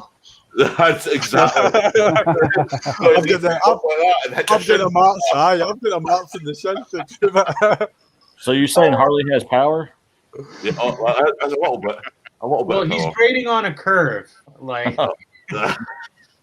But like what you're talking about making your videos, like when I finish my build video, I'm putting in why I chose it, how I ride, like my RPM range, and what I do. Because a lot of these people are not doing that. Because it might be a good part, but it might not fit the riding style that they do. Yes, that's right. Yeah, that's right. And that's totally what like mine is like. Nobody, I've got a Street Glide Special, and it's a touring bike, as we all know. It's a bagger, but I've turned it into a performance bagger. It's like I've upgraded the suspension, I've upgraded the engine, I've done brakes, the whole lot, and it might not be for the normal day-to-day Harley rider. Like somebody who just wants to use the bike to commute and do touring to point A to point B. So it's just the parts that I've bought for my bike suit my riding style. So it's kind of like a Challenger but slower. Hey. I will whoop a Challenger's ass. Hey, at least the front end won't fall off after the casting goes bad. So. Ooh, there we go. Yeah. I'm sorry, have you not ridden a Harley before? Oh, dear God. Yeah, but I've never had the neck casting come apart on me either. So Oh, there you go. See, well, let's do something. For somebody who rides a Harley, you just do not like the brand at all. I don't like I the beat the corporate crap brand. out of the brand. But with mine, the total build, we're doing the whole suspension, transmission, engine primary. Like, I'm trying to build this cross country performance bagger mix. Right. Yeah. Not one or the other. We're trying to build this to give that balance. Yeah. Oh, definitely. And you need something that can do everything, can't you? So yeah. And you see these specific categories everybody's building into. So that's why we're trying to build this across the board. Yeah, an all-rounder, an all-round bike. Yeah, Yep. You know. So unless you're obviously Bikes, Beards, and Brews, who goes sticks red horns on a black bike. Yeah, he did. You went to stuck red handlebars on a motorbike that leaned towards you like this. You know, like a supermarket trolley. Hey. I love those cars. He's mad because I don't like T-bars. I don't like the look of T-bars, but I like the way T-bars ride. So I actually found handlebars that look like that. Mm-hmm. I think you're LA Chopper. LA Chopper. LA Chopper hammerheads. Yes. That's what's on you there. can see that both worlds type of thing. Yep. Yeah. And I still can get to like my radio and my GPS and all that stuff. I think you bought those red handlebars from the same place that Weather Girl had her weather barometer from. Well, they started black. I had them powder coated. Are you sure? They're not pink, flesh colored. They're not flesh toned. They're very red. but yeah, with the motor build, we're trying to shoot 150, 160s on horsepower and torque. Right. Okay. Right. And what motor are you using? Is it the M8 engine or is it Harley? No, it's Moonshine Harley Davidson actually has a speed shop, Moonshine horsepower. Right. Okay. Right. And these are their engineered parts. This is going to be a custom built. Right. They have a lot of 128 kits, but it's mostly with S&S, and these are their engineered parts that we're trying with my motor. Right. Okay. Depending on how much you're looking to spend, it's not Harley, but there's actually a shop in Arizona called Leading Edge. Yep. They got that 151 kit and all that stuff. Yeah. And the 151 installed is like the exact same price as if you got a 131 crate installed. Wow. Well, that's what the thing is. We're doing a 128 and we're pushing 150s and 160s. Yeah, exactly. With the 131 crate, you're lucky to get 120s to 130s. Yeah, the 131 has been kind of a letdown. I mean, once it's been out for a little bit and some speed shops can get a hold of it and really mess with it and tweak it out, I think it'll be more interesting. But yeah, like when I saw it first come out and I saw the price tag on it, and then like, you know, to have it installed and then to have the other parts that you have to put on to like, so, you know, parts of your engine don't actually blow up when they try and work with the 131. It's the exact same price as if you went to Leading Edge and had the 151 put in. Right. So I'm going to jump in here, right? Oh, sorry. But the cylinders are not quality. They're taking the same stock cylinders and they're punching them out. Right. So your cylinder wall is actually thinner than everybody else that's producing these jugs. Right. Okay. Right. That's what the 131 is doing too. Is they're just punching out those cylinders more and more. Right. So I've got a question. They're not with the Moonshine ones that they engineer. So the question I have, right, is you're talking about a 131, you're talking about a 151. Jim, just to let you know, we're talking about Harley Davidsons again. Yeah, okay with that. Okay, right. Are you talking about the cubes or something? Yeah, standard measurements. Right. So the question you've got is, right, is we've got people who want big power, we've got people who want average power, we've got people who just are just happy with the bike completely stock. Now, a 131 from the last one I witnessed that was built, you could just jump on that bike and ride it. Okay, you could go to Walmart or you could ride to the other side of the country on that bike. Am I right? Okay. A 151. My brain says 151 is going to sound like a steam engine. It's going to shake itself to death. Am I right? It sounds good, runs good, and actually runs cooler than a 114. Right. Yeah, so what what is size it like? cams in it? Yeah, what is it like? 20 degrees cooler that 151 kit runs compared to stock. And that's the thing, like the cylinder walls are obviously going to be a little bit thinner because you can only make the engine so big before it's sticking out on both sides. But they engineered it really well. I mean, overall, for me, going to the 131, the 151, to me is almost pointless. Like, if I want that power and I want that speed, at that point, I'm going to start looking into liquid cooled, and that's actually why Harley's like Pan American really interests me because they have that liquid cooled engine in there. Yeah. Right. Obviously they did it back in the day with the V rods and stuff. Yeah. Those things are awesome. And I'd like to see them. One of my arguments for like Harley Davidson has been like engineer like the baggers so they can they can take the air cooled engine or they can take the liquid cooled engine. Right. That way, because Harley loves to put out the exact same bike 50 different ways every single year anyway. Yeah, we understand. So if you want to round up like some of those younger people that they can't seem to get to buy bikes and stuff, make that another line. Make that where like you drop in that liquid cooled Pan American engine, and that's your performance bagger. And then you've got the air cooled engine for your old school guys who don't want to deal with the liquid cooled shit. Right. Okay. Right. You can make that happen. But what people forget is because I've built these big cubic inch Harleys for so long, it don't matter how much power you put into them if you can't put it to the ground. I always recommend people to work on their suspension before they work on the engine. Oh yeah, well that goes back to shit that they upsell you on when you buy the bike. I'm actually in a road glide group where somebody was asking for like suspension recommendation, and I was like, dude, you're on a Harley. 2 Cheetos bolted onto your bike will give you a better ride than what they right. So we're going to stop dissing on Harleys again. Right, we're going to. I was just speaking very positively of the Pan American and how I'd love to see like that liquid cooled engine moved around. So let's have a debate here, right? So you're talking about the liquid cooled engine. Mm-hmm. I still have a Night Road special. Okay. In the garage, I've got a 2008 Night Road special that I've fully customized. All right, there's the only original part left on it is the liquid cooled engine because I love that engine. All right, it's a Porsche designed, and it's a fantastic engine for the power and torque that comes out of it. Now, we're now on to the newer ones, right? We're now on to the Revolution Max, I think it's called. Right. Yep. And we've got the Canada Bronx. Okay. So the next one, obviously the one that's meant to be coming out this year is this. We all know what it's going to be, but I'm going to bring it up anyway. Okay. It is this. Got a couple of rubber bands.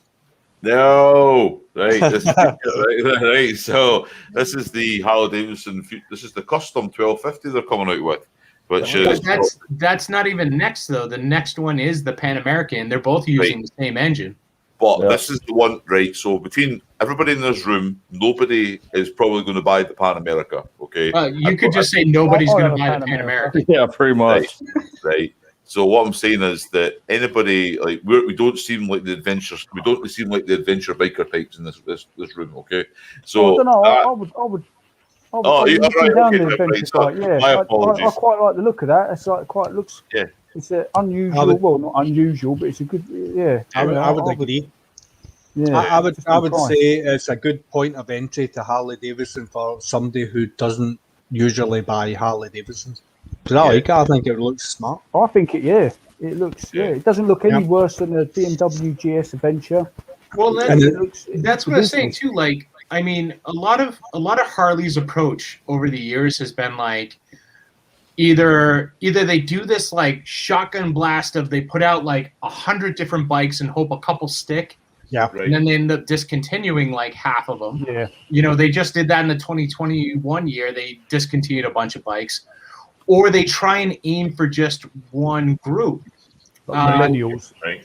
And my theory has been, you know, like I said, like they're really good at swapping out a couple parts and making a completely different bike. I mean, you know, the Road Glides, you have the Road Glide Special, Road Glide CVO. And what do? They put a slightly different engine in. They add some speakers here and there. They stick some shit on. They make the bags a little bigger. Like, get engineering in there and be like, look, make this so either we can have the 114 in there or we can have the Revolution Max in there. And sell a line where you're doing the performance of, like, here, come get your Road Glide with your Performance Max engine. So you're appealing to that younger audience, and you're kind of like, you're getting them in the door. The people that would have just gone down the street and bought like a Challenger instead are now looking at your Road Glide and your Street Glide, but you're not alienating your old timers who want that, you know, old school V-twin air cooled engine. That's a good thought. I understand that, but you're looking at a generation that looks at Harley Davidson in two different ways now. Some people look at Harley Davidson as this old brand that needs to be like you're saying yourself, that needs to revolutionize, change, move with the times, and I understand that. Then you're also looking at a generation of people who want it to stay the same. I'm that group. I want it to stay the same.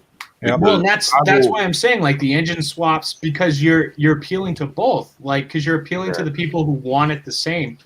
You roll into a Harley dealership and you're like, I want my Street Glide and I don't want a radiator on it. They go, come over here, man. We got this, and this. Yeah. You got the younger kid coming in going, I want to do like dank nooners all day. They go, come over here. We got this. Right, and I get that, but not everybody's going to walk in with that. Now, I've worked for years, like most of us in this room, and I've earned that right to walk into a Harley Davidson dealership to buy a bike. Okay. Younger guys just can't afford them. They're too expensive. Too expensive. Right. Now, that's another issue they have to start tackling. Well, that's the thing. When Harley Davidson, I'm not defending them, right, because I think it's kind of wrong. Harley Davidson did market themselves as a premium brand. They did. All right. And that's what they do. And honestly, if they were putting out like the most premium bike every time, I would say, hey, you've earned it. I mean, right. I get essentially, that. like Harleys nowadays are equal to, like, if BMW put out their new car and they're like, check out the 8-track player.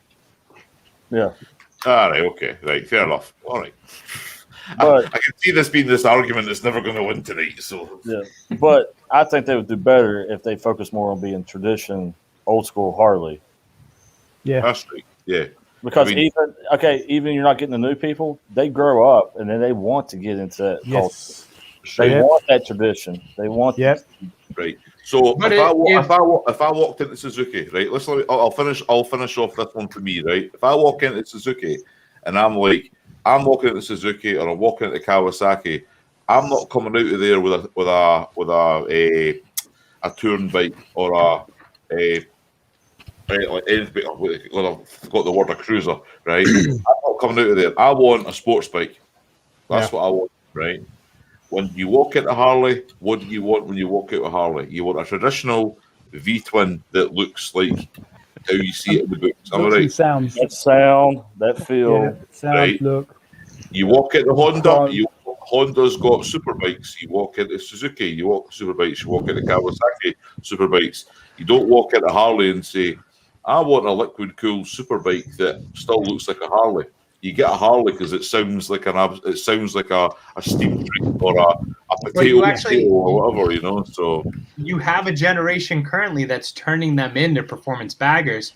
And like, I understand where you're coming from, and I mean, that's part of the reason why I own a Harley is because when I was shopping for a bike, I had no flesh in the game. I didn't really care if I bought a Harley or not, but there was just nothing else out there that was grabbing me the way the Harley was, because Victory was gone. Honestly, I would have went Victory. But there was nothing else grabbing me in that way. But at the same time, like, to use the argument that, You're not going to get the youth. Like when you go in, you only want a classic Harley. It's not working. And the fact that their stock is just plummeting year after year and they're selling less bikes year after year is showing that.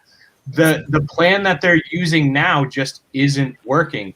So and when people address, I need to jump in, right, because I'm thinking I'm part of that problem, right? I'm part of that problem because when the M8 engine first came out, there was problems with it. There was nothing but problems with the gearbox. There was problems with the cylinder head. There was problem with this, and I refused to buy a new one. I refused. I still refuse.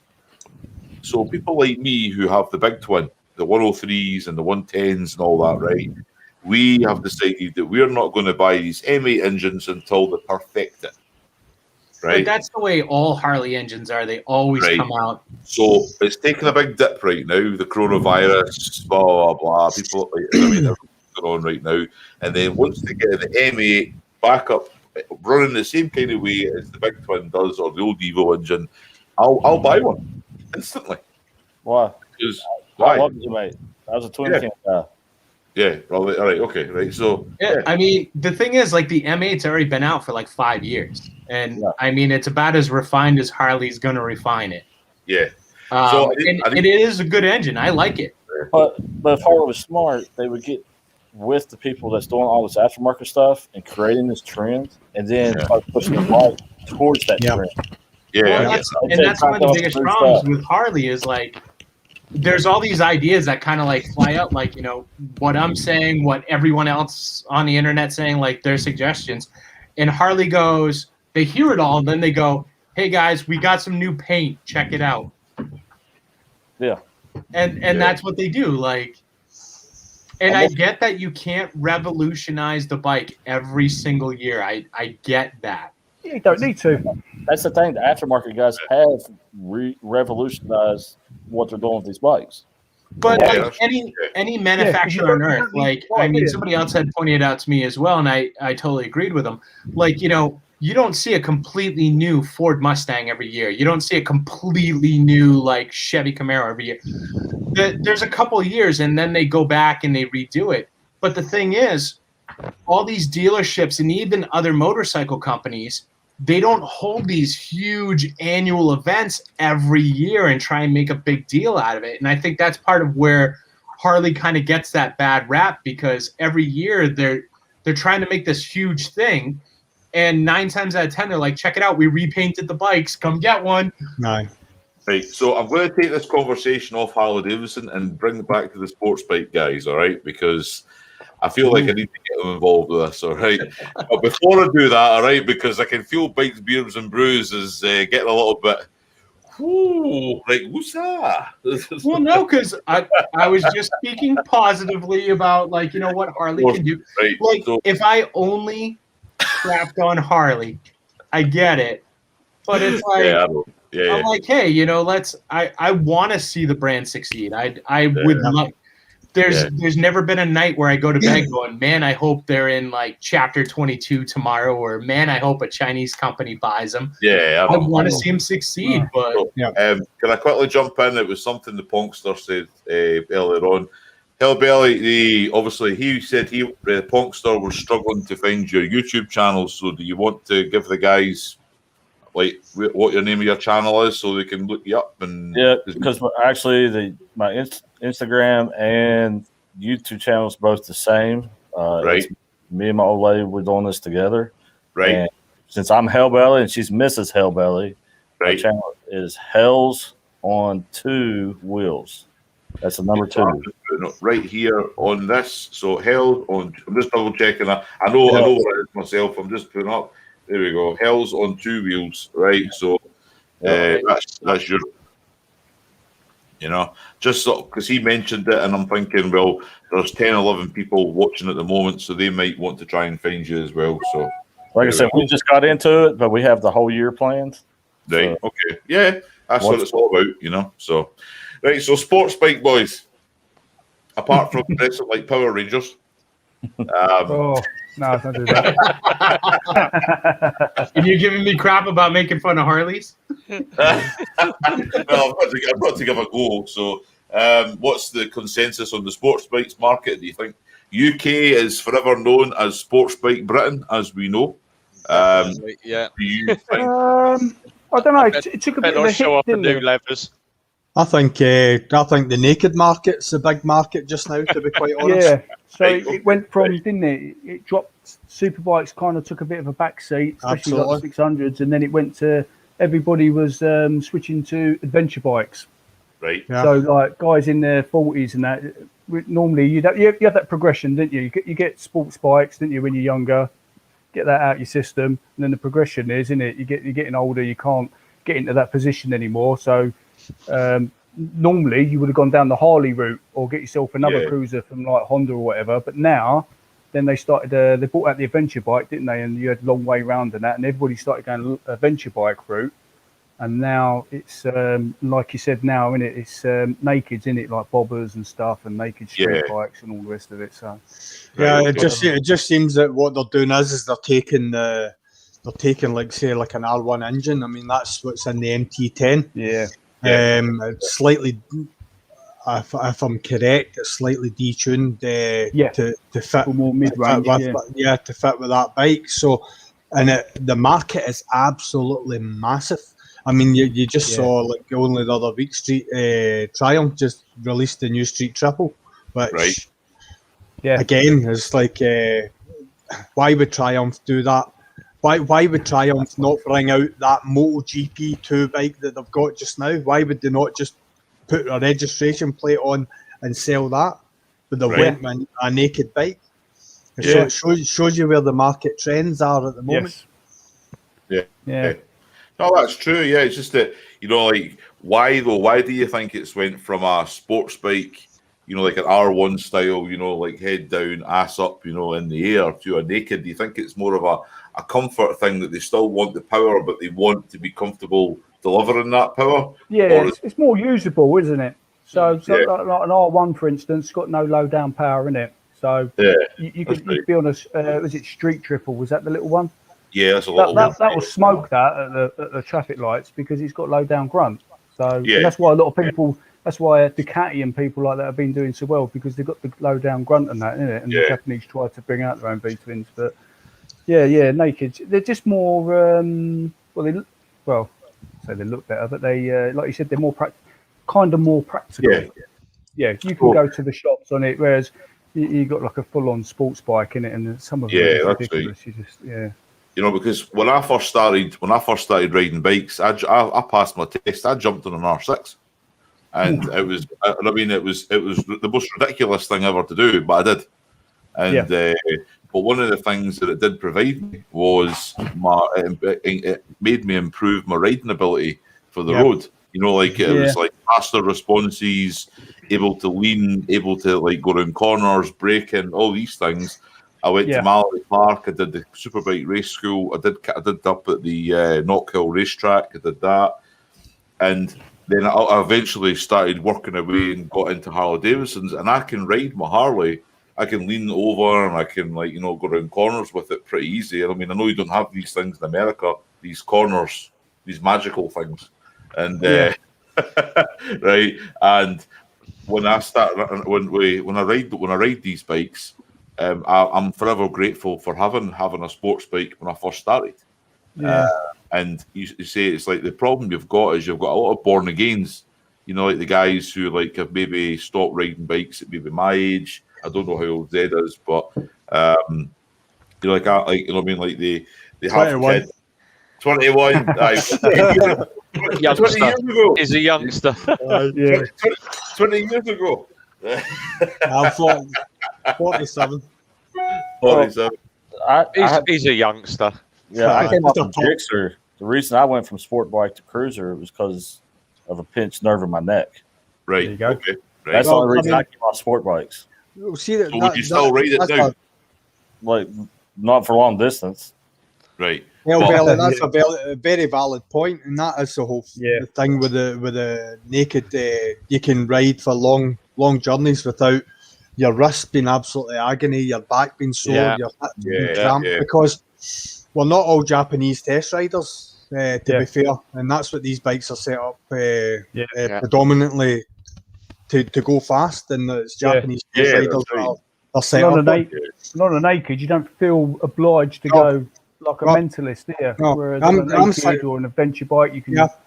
take in what's going on around you. 6'3", and I'm 6'3", and I find the 1400 just fit. Right. Right. I See, had a ZRX 1200S before it, which was upright. I had rental bars on it, and it was so comfy, so comfy to ride. And you could push along the road, or you could just cruise about. Great. So The thing is, my ZX7R, because obviously that is such an over the tank bike. Yeah. But you'll find with sports bikes that being on a sports bike goads you to push the bike to a little bit harder. Yeah. With a Great naked, position. obviously, I'm 56 now, so I'm probably one of the oldest ones in the room. But if I do 20 miles now, I get off it, especially if I do a run from my house down to the Super Sausage. I'm getting off the bike and my wrists are killing me. And it wasn't until one of the guys said, have a ride of my ZZR, and I'm like, and then I started searching the YouTube, and obviously I found this guy's video across the bridge, and I'm like, okay, let's have a look at it. And a couple of weeks ago we had the GTR in, and obviously I took the big GTR out, but it's, as I said, it's an old man's tourer. I do like the ZZR a lot better, and everyone said to me, he said, I've had about 60, 70 people come in the garage and said to me, what are you doing with the ZX? It's up for sale this month, but I bought myself ZZR.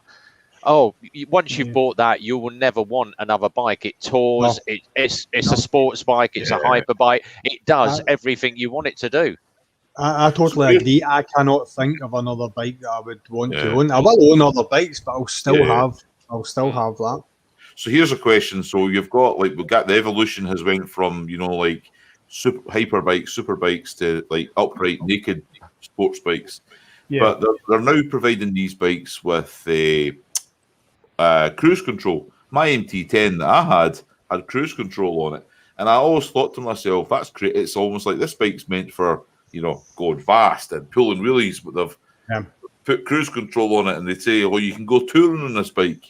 So what are they trying to do? Do you think what they're trying to do is they're trying to create motorbikes now that you can do everything with? Unfortunately, I think it only takes one manufacturer to put it on their bike, and they all have to follow suit. It's like, because somebody might be sitting in a design studio saying, listen, if we do this, nobody else is doing this just now. If we do this, we'll get a wee leap on it. And then everyone else says, well, they're buying all these bikes because they've got this on it. We need it as well. Right. So to me, it's, I've never had cruise control. I've never ridden a bike with traction control. Couldn't tell you what it was. ABS either. My wrist and my fingers are traction control and ABS. UK roads are too busy, aren't they? Even in the car, if you've got cruise control, it's just a fast. You got some bellend who's in the wrong lane doing the wrong thing. I mean, so you're always having to either knock it off. I mean, it'd be good for if you're going through average speed cameras. Yeah, you set it to 50, and then you ain't going to get nicked by the police. But I've used mine when I'm up in the mountains and stuff, and there's not a lot of cars around. Like when I've gone up to Vermont or something. Yeah. But for the most part, I've seen people actually fall asleep on their bike, which I'm not quite sure how that happens. So the last thing I really want to see is people with cruise control, because that just means you're going to fall asleep and still do 80 into a wall. I get that. Yep. One of the things I'll obviously you witness on YouTube is a lot of the guys who have sports bikes, especially in America. There's a big difference between the United Kingdom and the States. It's in the UK when I used to ride my R6 and my ZX10 and my Hayabusa and these kind of bikes. It was the full one-piece race suit, helmet, gloves, boots, the whole match. Walk the bill like this, go on your bike. You watch them in the States, they've got a T-shirt, a helmet, a pair of ripped jeans, and a pair of Nike Air trainers, and they're riding about an R1, just going up and down the same road. Backwards and forwards. And I'm thinking to myself, is it because they don't use the bike to the full capacity, or is it they actually are unaware of how high performance the bike is? What do you think? What's your Both. It's like, and just to preface this, I'm not like beating up on Harley for this one. No. It's like the people who will buy the baggers and they'll put like the 32-inch front rim on it and they'll slam it down as low as possible and they put all like the custom paint and all that. The only time you see that bike is when it's parked in front of a strip club around here. You never see the guy riding it. And a lot of times those sport bikes, you know, they're just riding to try. Like they're like, hey, if I ride this bike and I've got my nice like tight like tap out shirt on and stuff, I'm gonna get. It's just another step to try and get a girl. Yeah, I know. But one of the, it's when I go to Florida with my wife and stuff, we go down and we go to bike night. You'll see the guys in the Harleys, and you'll go, right, cool, right, the Harley guys. And then you'll see the sports bike guys, and I'm expecting like Alpine Stars, SMXR leather suit guy walking around the corner. He's wearing a leather vest. In all fairness, in like Florida, if you're wearing like head to leather, you're going to die. Yeah. It's like 110. I know it's safety over anything else. Safety's paramount. I'm going to keep saying this. It's like I'd rather sweat than sit there and go, I wish I had my skin. Yeah, but there's a difference between sweating and just being a human baked potato. If you're wearing full-blown leather and you're just standing by your bike and it's 110, but the leather 95% humidity comes off. The leather jacket comes off. If you're going die in style, all right? Yeah, if they take the leather jacket off, then you don't see the leather jacket and you don't know that they spent like a couple $100 on a leather jacket. Oh, God. Yeah, die in style instead of looking like a human condom. I mean, that's the way it is around here. Yeah. I think it's just the whole...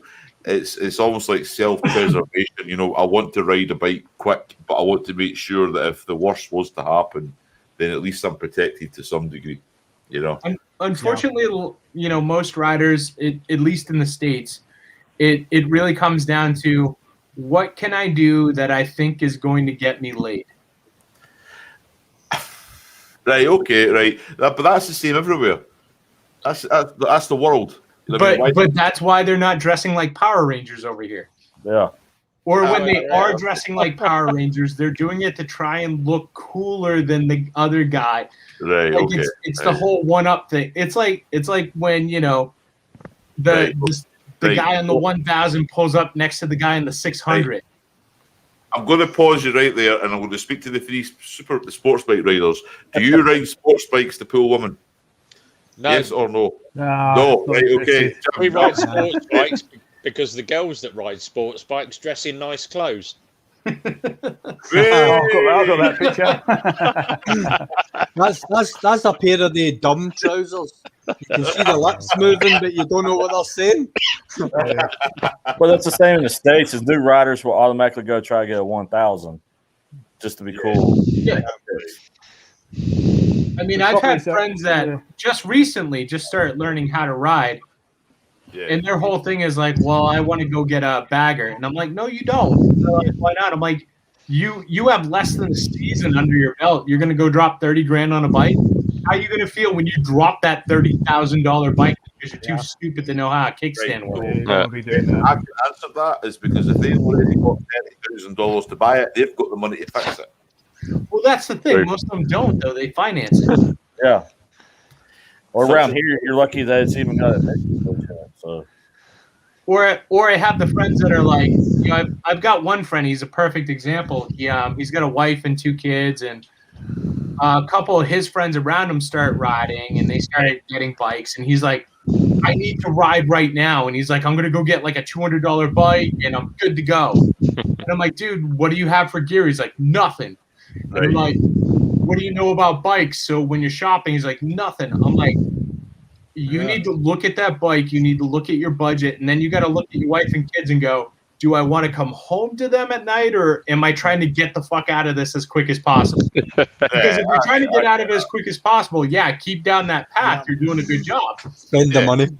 See, me and him down there, we've actually got royal approval from Kawasaki. So where is it? Oh, Ah, you're right. Right, so you were talking about like in America, like in the States, right? We'll ride bikes to get laid or whatever, pool girls, pool women, whatever you want to call it, right? So let's have a little bit of fun here. I'll start with you in the middle. Why did you learn to ride bikes then? No. I'm going to ask you. You can tell me why you started to ride bikes. Did you do it because you just wanted to look cool? So I learned to ride bikes for a couple reasons. When I was a kid, when I was like, I'd say like maybe 5 or 6, one of my mom's friends came by. He had a Harley Sportster, and he's like, "Oh, have you ever been on a bike?" I'm like, "Fucking 6." I'm like, "No," and I went for a ride. I'm like, "That's awesome," and I didn't ride it. I didn't have any like motorcycle interactions again for like ever. And then one of my mom's friends who was like her coworker, and he was almost like a big brother to me. He showed up at our house one day when I was like, I want to say like 12 or 13. Right.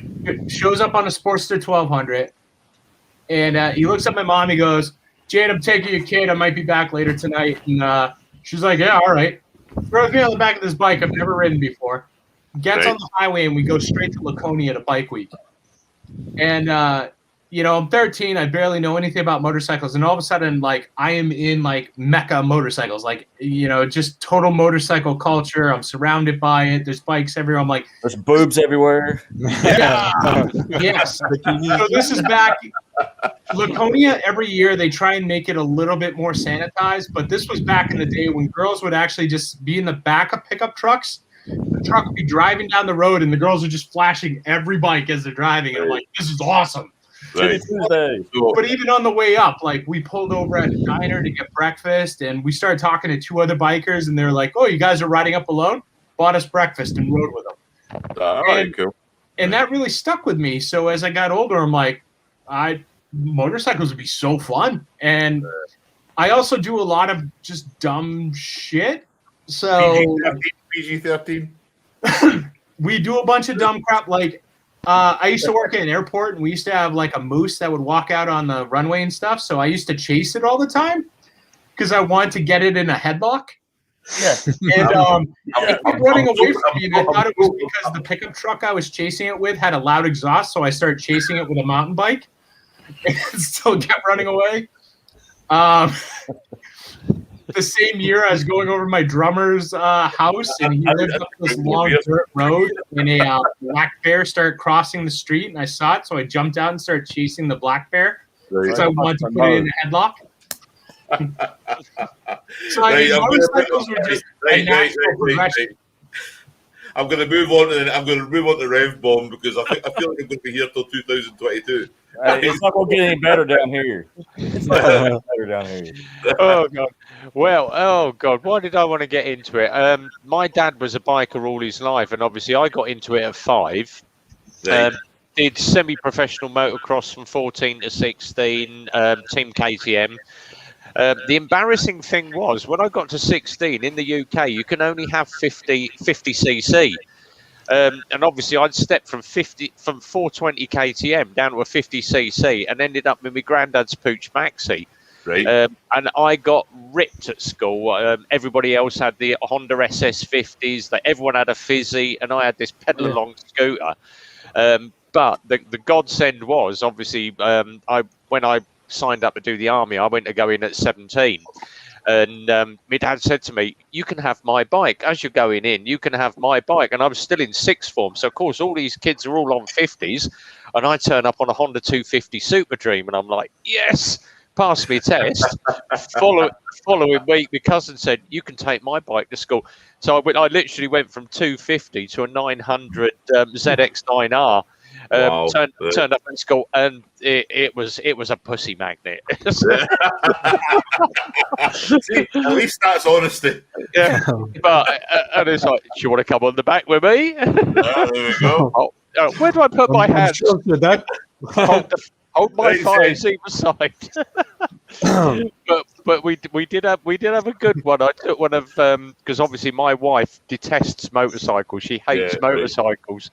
I've got a couple of ride partners, and if you know what the ninjas are like, you hit a certain rev band, you can actually get the seat to do things. And we got halfway down the road, and she's like, "Stop! I went, why?" She went, "Your seat's vibrating. It's causing too much interference." Wind it up again. Right, Zed, your turn, my man. Well, I don't know if, you probably do know World of Sport on the Saturday when you used to see the British superbike racing and stuff like that. Yeah. So, Davis. I was a massive fan. I idolised Barry Sheen. I loved him. That's what hooked me into motorbike racing, was watching Barry Sheen. Then you go into the likes of Wayne Rainey and Kevin Schwantz and all those guys in the sort of MotoGP and that class.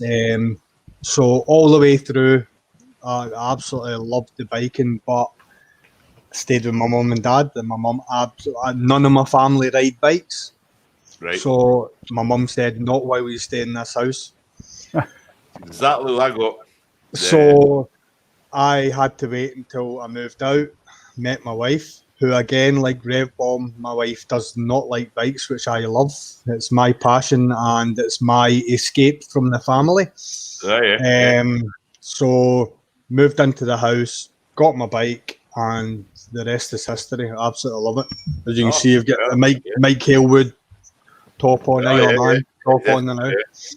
So cool. I mean that stemmed right the way back. For as long as I can remember, I've always been fixated in the racing, and as I say, Barry Sheen and Mike the Bike and all the other sort of iconic racers, right the way through. But it was only when I didn't have to ask my mum's permission that I was able to get my license. I've never looked back, and I absolutely love it.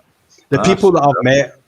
The people that I've met, it's absolutely fantastic. Even the fact that it's like we're on here just now, it's absolutely brilliant because no matter what everyone's riding, everyone has a commonality, and it's amazing. It's great. It's great. So there we go. We'll move on to the next man. Well, I grew up riding since a little kid. I grew up in the hold my beer, watch this culture. I'm the 8-year-old with the plywood sketchy ramps, jumping a little 80cc dirt bike. I've got it. Picking up all the little chicks in the neighborhood. Yeah.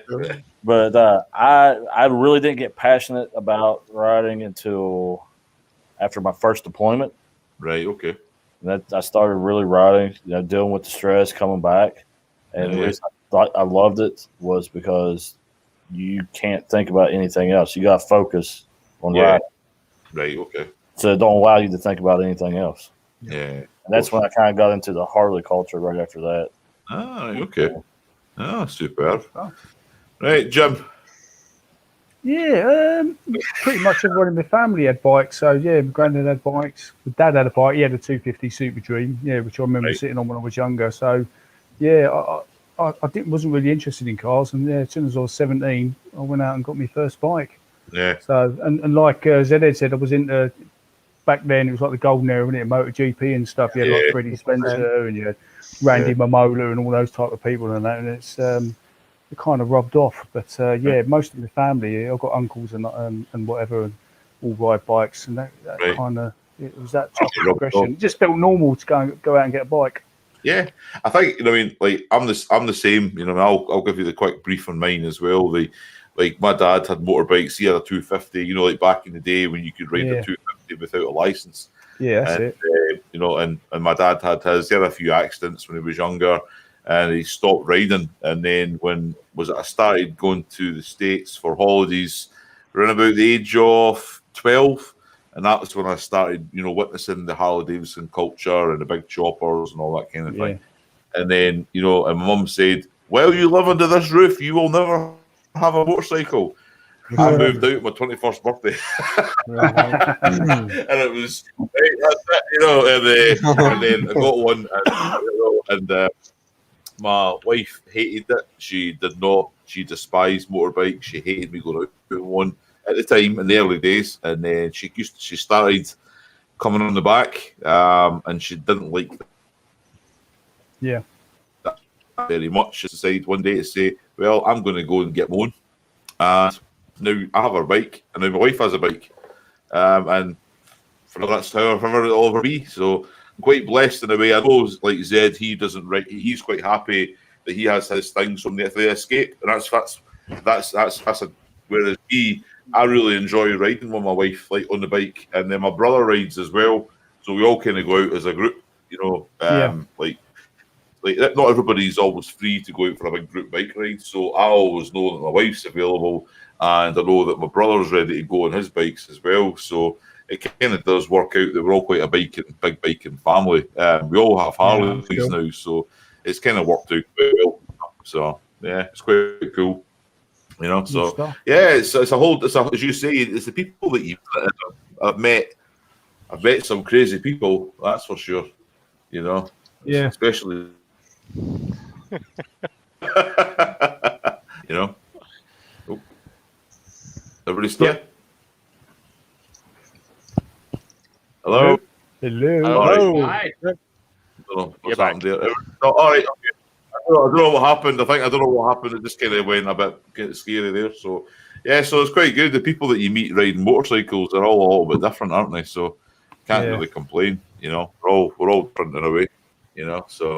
So what's the future then? What's hopefully this year we're all going to be riding bikes. Have we got any big plans to go further afield? Or are we going to stay in the UK and live it up? Or are we going to go a bit further away? Or we just get out.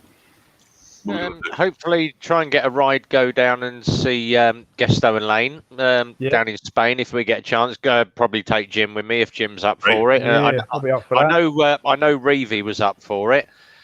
Also trip up to Scotland, see this guy down here. Yeah. And I know this guy over in, where are we? That corner, right in the far corner. He's doing his tour around the UK. So yeah, we're going to try and meet up with you. I think you're going up to the Oxford dealer, aren't you? Yeah, we'll be.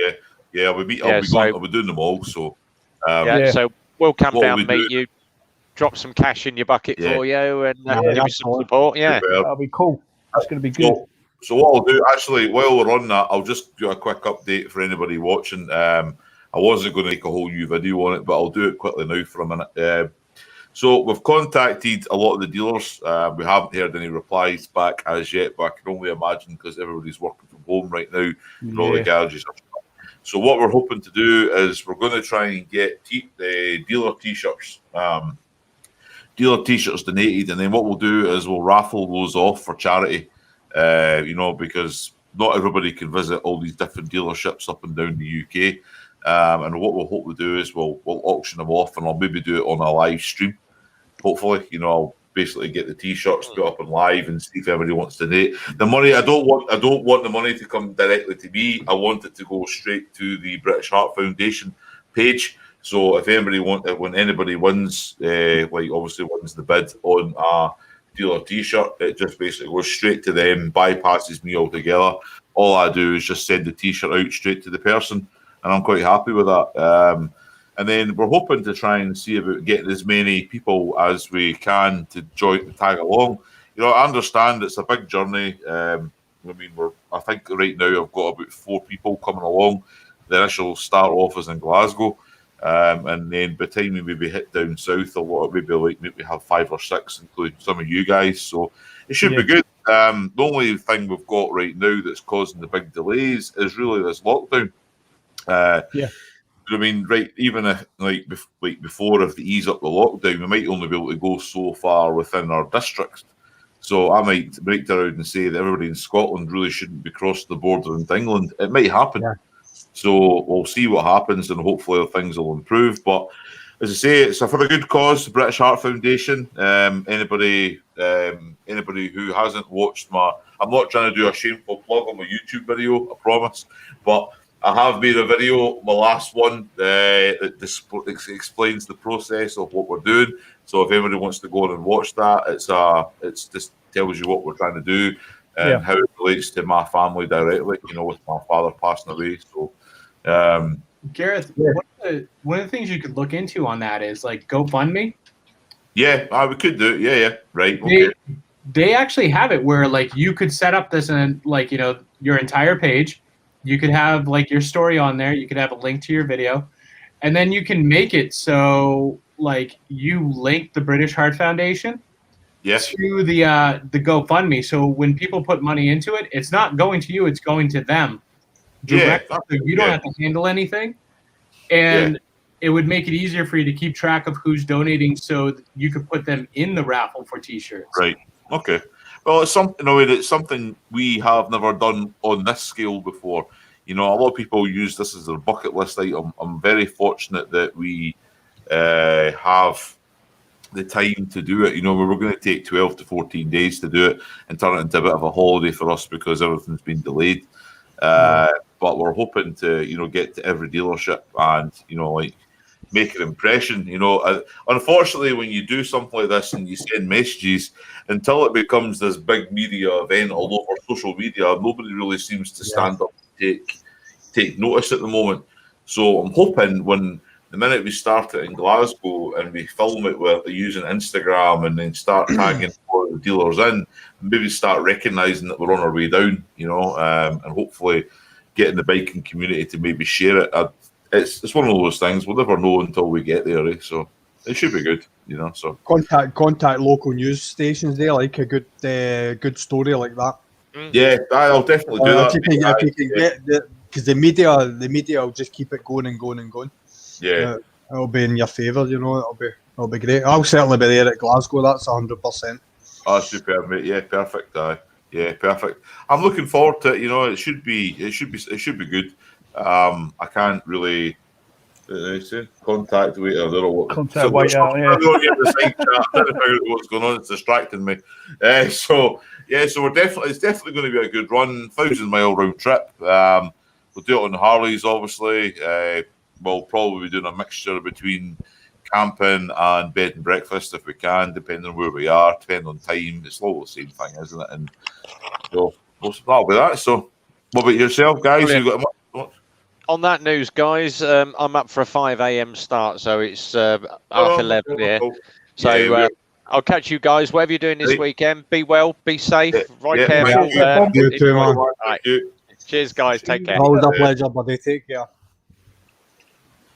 So what about yourself, guys? And I mean, I'm not going to keep everybody on too late tonight. That's 2.5 hours we've been streaming for, so it's not too bad. It's really good. Mate. I'm here because I met Toby. Yeah. Last week or week before last. Wow. Right. Okay. Yeah, he's the one that's like, hey, you need to come over and jump on and hang out with us and talk. So. Oh yeah. Well, welcome. Man, it's been brilliant. And I've subscribed to your channel as well, so I'm looking forward to when you start everything up because it sounds as if it's going to be brilliant. Yeah, you guys comment because, like I said, I'm learning this editing and all this stuff. So comment and say, hey, whatever. If you use a certain program or you do certain things, let me know. So while we're on that, then we can wrap this stream up with talking about that right now. So, what are you using just now then for your editing? What have you got right now? Right now, I just got a GoPro 9. Right. And Filmora. Is that? Yeah, that's what I use. Yep. I literally just started using that 2 days ago. Yeah. Okay. I got some editing. I just started using that. Yeah. It's Filmora's fantastic. I've been using it now since I started. My wife was the one who showed me. And I have no complaints at all. I do have Adobe Pro, but I only use that for doing my audio adjusting. I mean, that's all I use that for, but it is pretty good. So you're all set up with the Hero 9 because the man above you will tell you all about it. Yeah, it's brilliant. Absolutely brilliant. So it's some camera. Yeah. Because the videos that I had, the few videos I have on now, I used with the GoPro app. Right. That's what I know.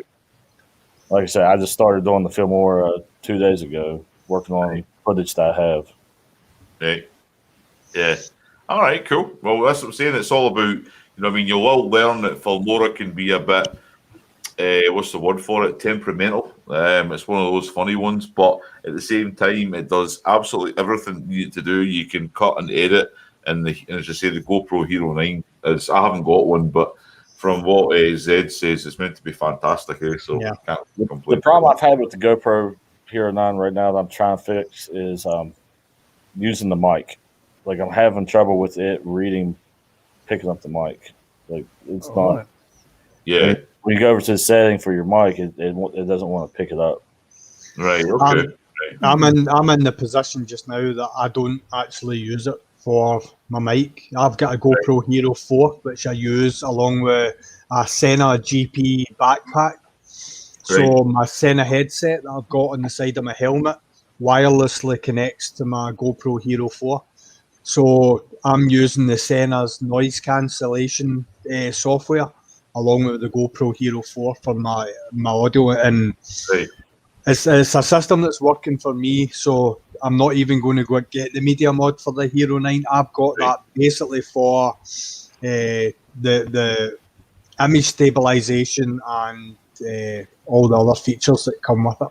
Which is that is great because we have horrible roads here with potholes. Yeah, I've slammed them, and that when you go back and look at the footage, you can't tell. Static. It's amazing. Absolutely amazing. Yeah, definitely. Yeah. What about yourself, Jim? What do you use? I've got Sony Vegas, so I'm on. I think I'm on 14 at the minute. Sony Vegas 14. So I use that as the editing software. I've got the DaVinci, I think, because it's free, isn't it? I've got that on my computer, but I haven't started trying to use that yet because I'm happy using the one that I've got at the minute. Right. Camera wise, though, I'm still at. I've got I use GoPro Hero 3s. Right. I've just got a 4. I used the 4 today, but the battery life on it was shocking. I've got a Duracell aftermarket battery plus a GoPro battery. Oh, right. Using that in conjunction with the remote Wi-Fi, the battery wasn't lasting as long as the 3. So, so I'm using that at the minute. Plus, I've got the little Session as well. So I bought a Session, which isn't too bad. But I just use them because it's all 1080p anyway. Isn't it? So, One of the things I have noticed over the last little while is GoPros don't like working in the cold. Yeah, it kills it. Cold. I have to say the GoPro 9 does, because last Saturday I rode in 18 degrees. When I left the house that morning, it was 18 degrees. Right. I rode through ice, snow, and rain. It didn't have a problem with it. I have seen a test that this guy did, and he put an Hero 8 and a Hero 9 in the freezer and ran them. And he also had 2 that were sitting in it for a long time.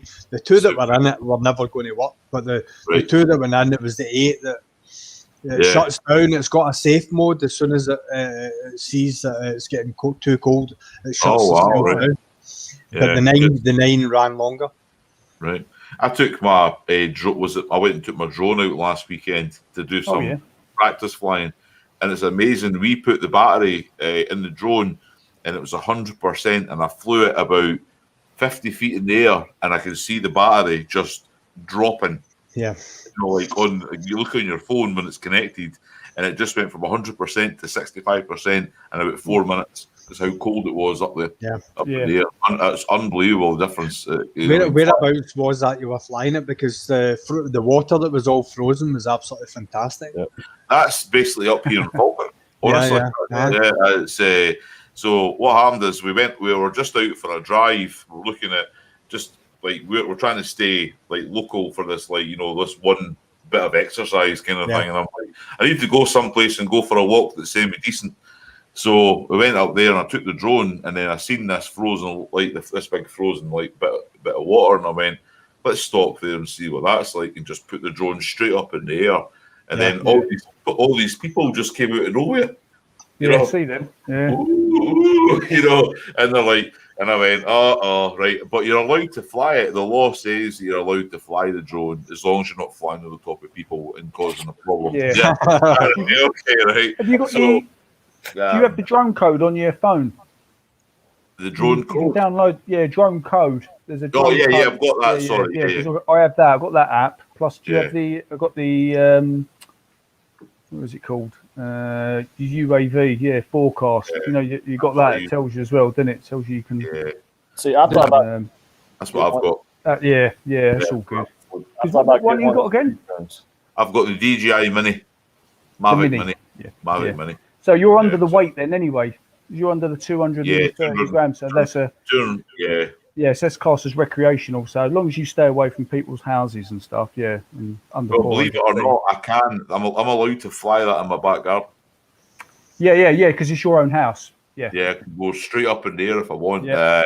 But I think what happens is it's about going about over people's houses and you know, like being too close. I wouldn't do that anyway. I'm not interested in seeing somebody else's underwear in their back garden. No, I'm not. I'm not into that. So you should be all right. Yeah. It's just your busybodies, isn't it? I've got a funny feeling somebody likes to shoot drones out there. Yeah. Hellbelly. Oh, my bird. No, but I will say is for somebody who is new to the whole cinematography and filming and things, it's amazing what you can do with these, like do with the footage. And when I came back and looked at it on the memory card, I went, I don't have to do a thing to that. It was just how it captured it automatically. Yeah. Can you imagine putting a drone up in Glencoe and riding the Harley through Glencoe with the drone on a path? That's going to be amazing, mate. Honestly, it really is.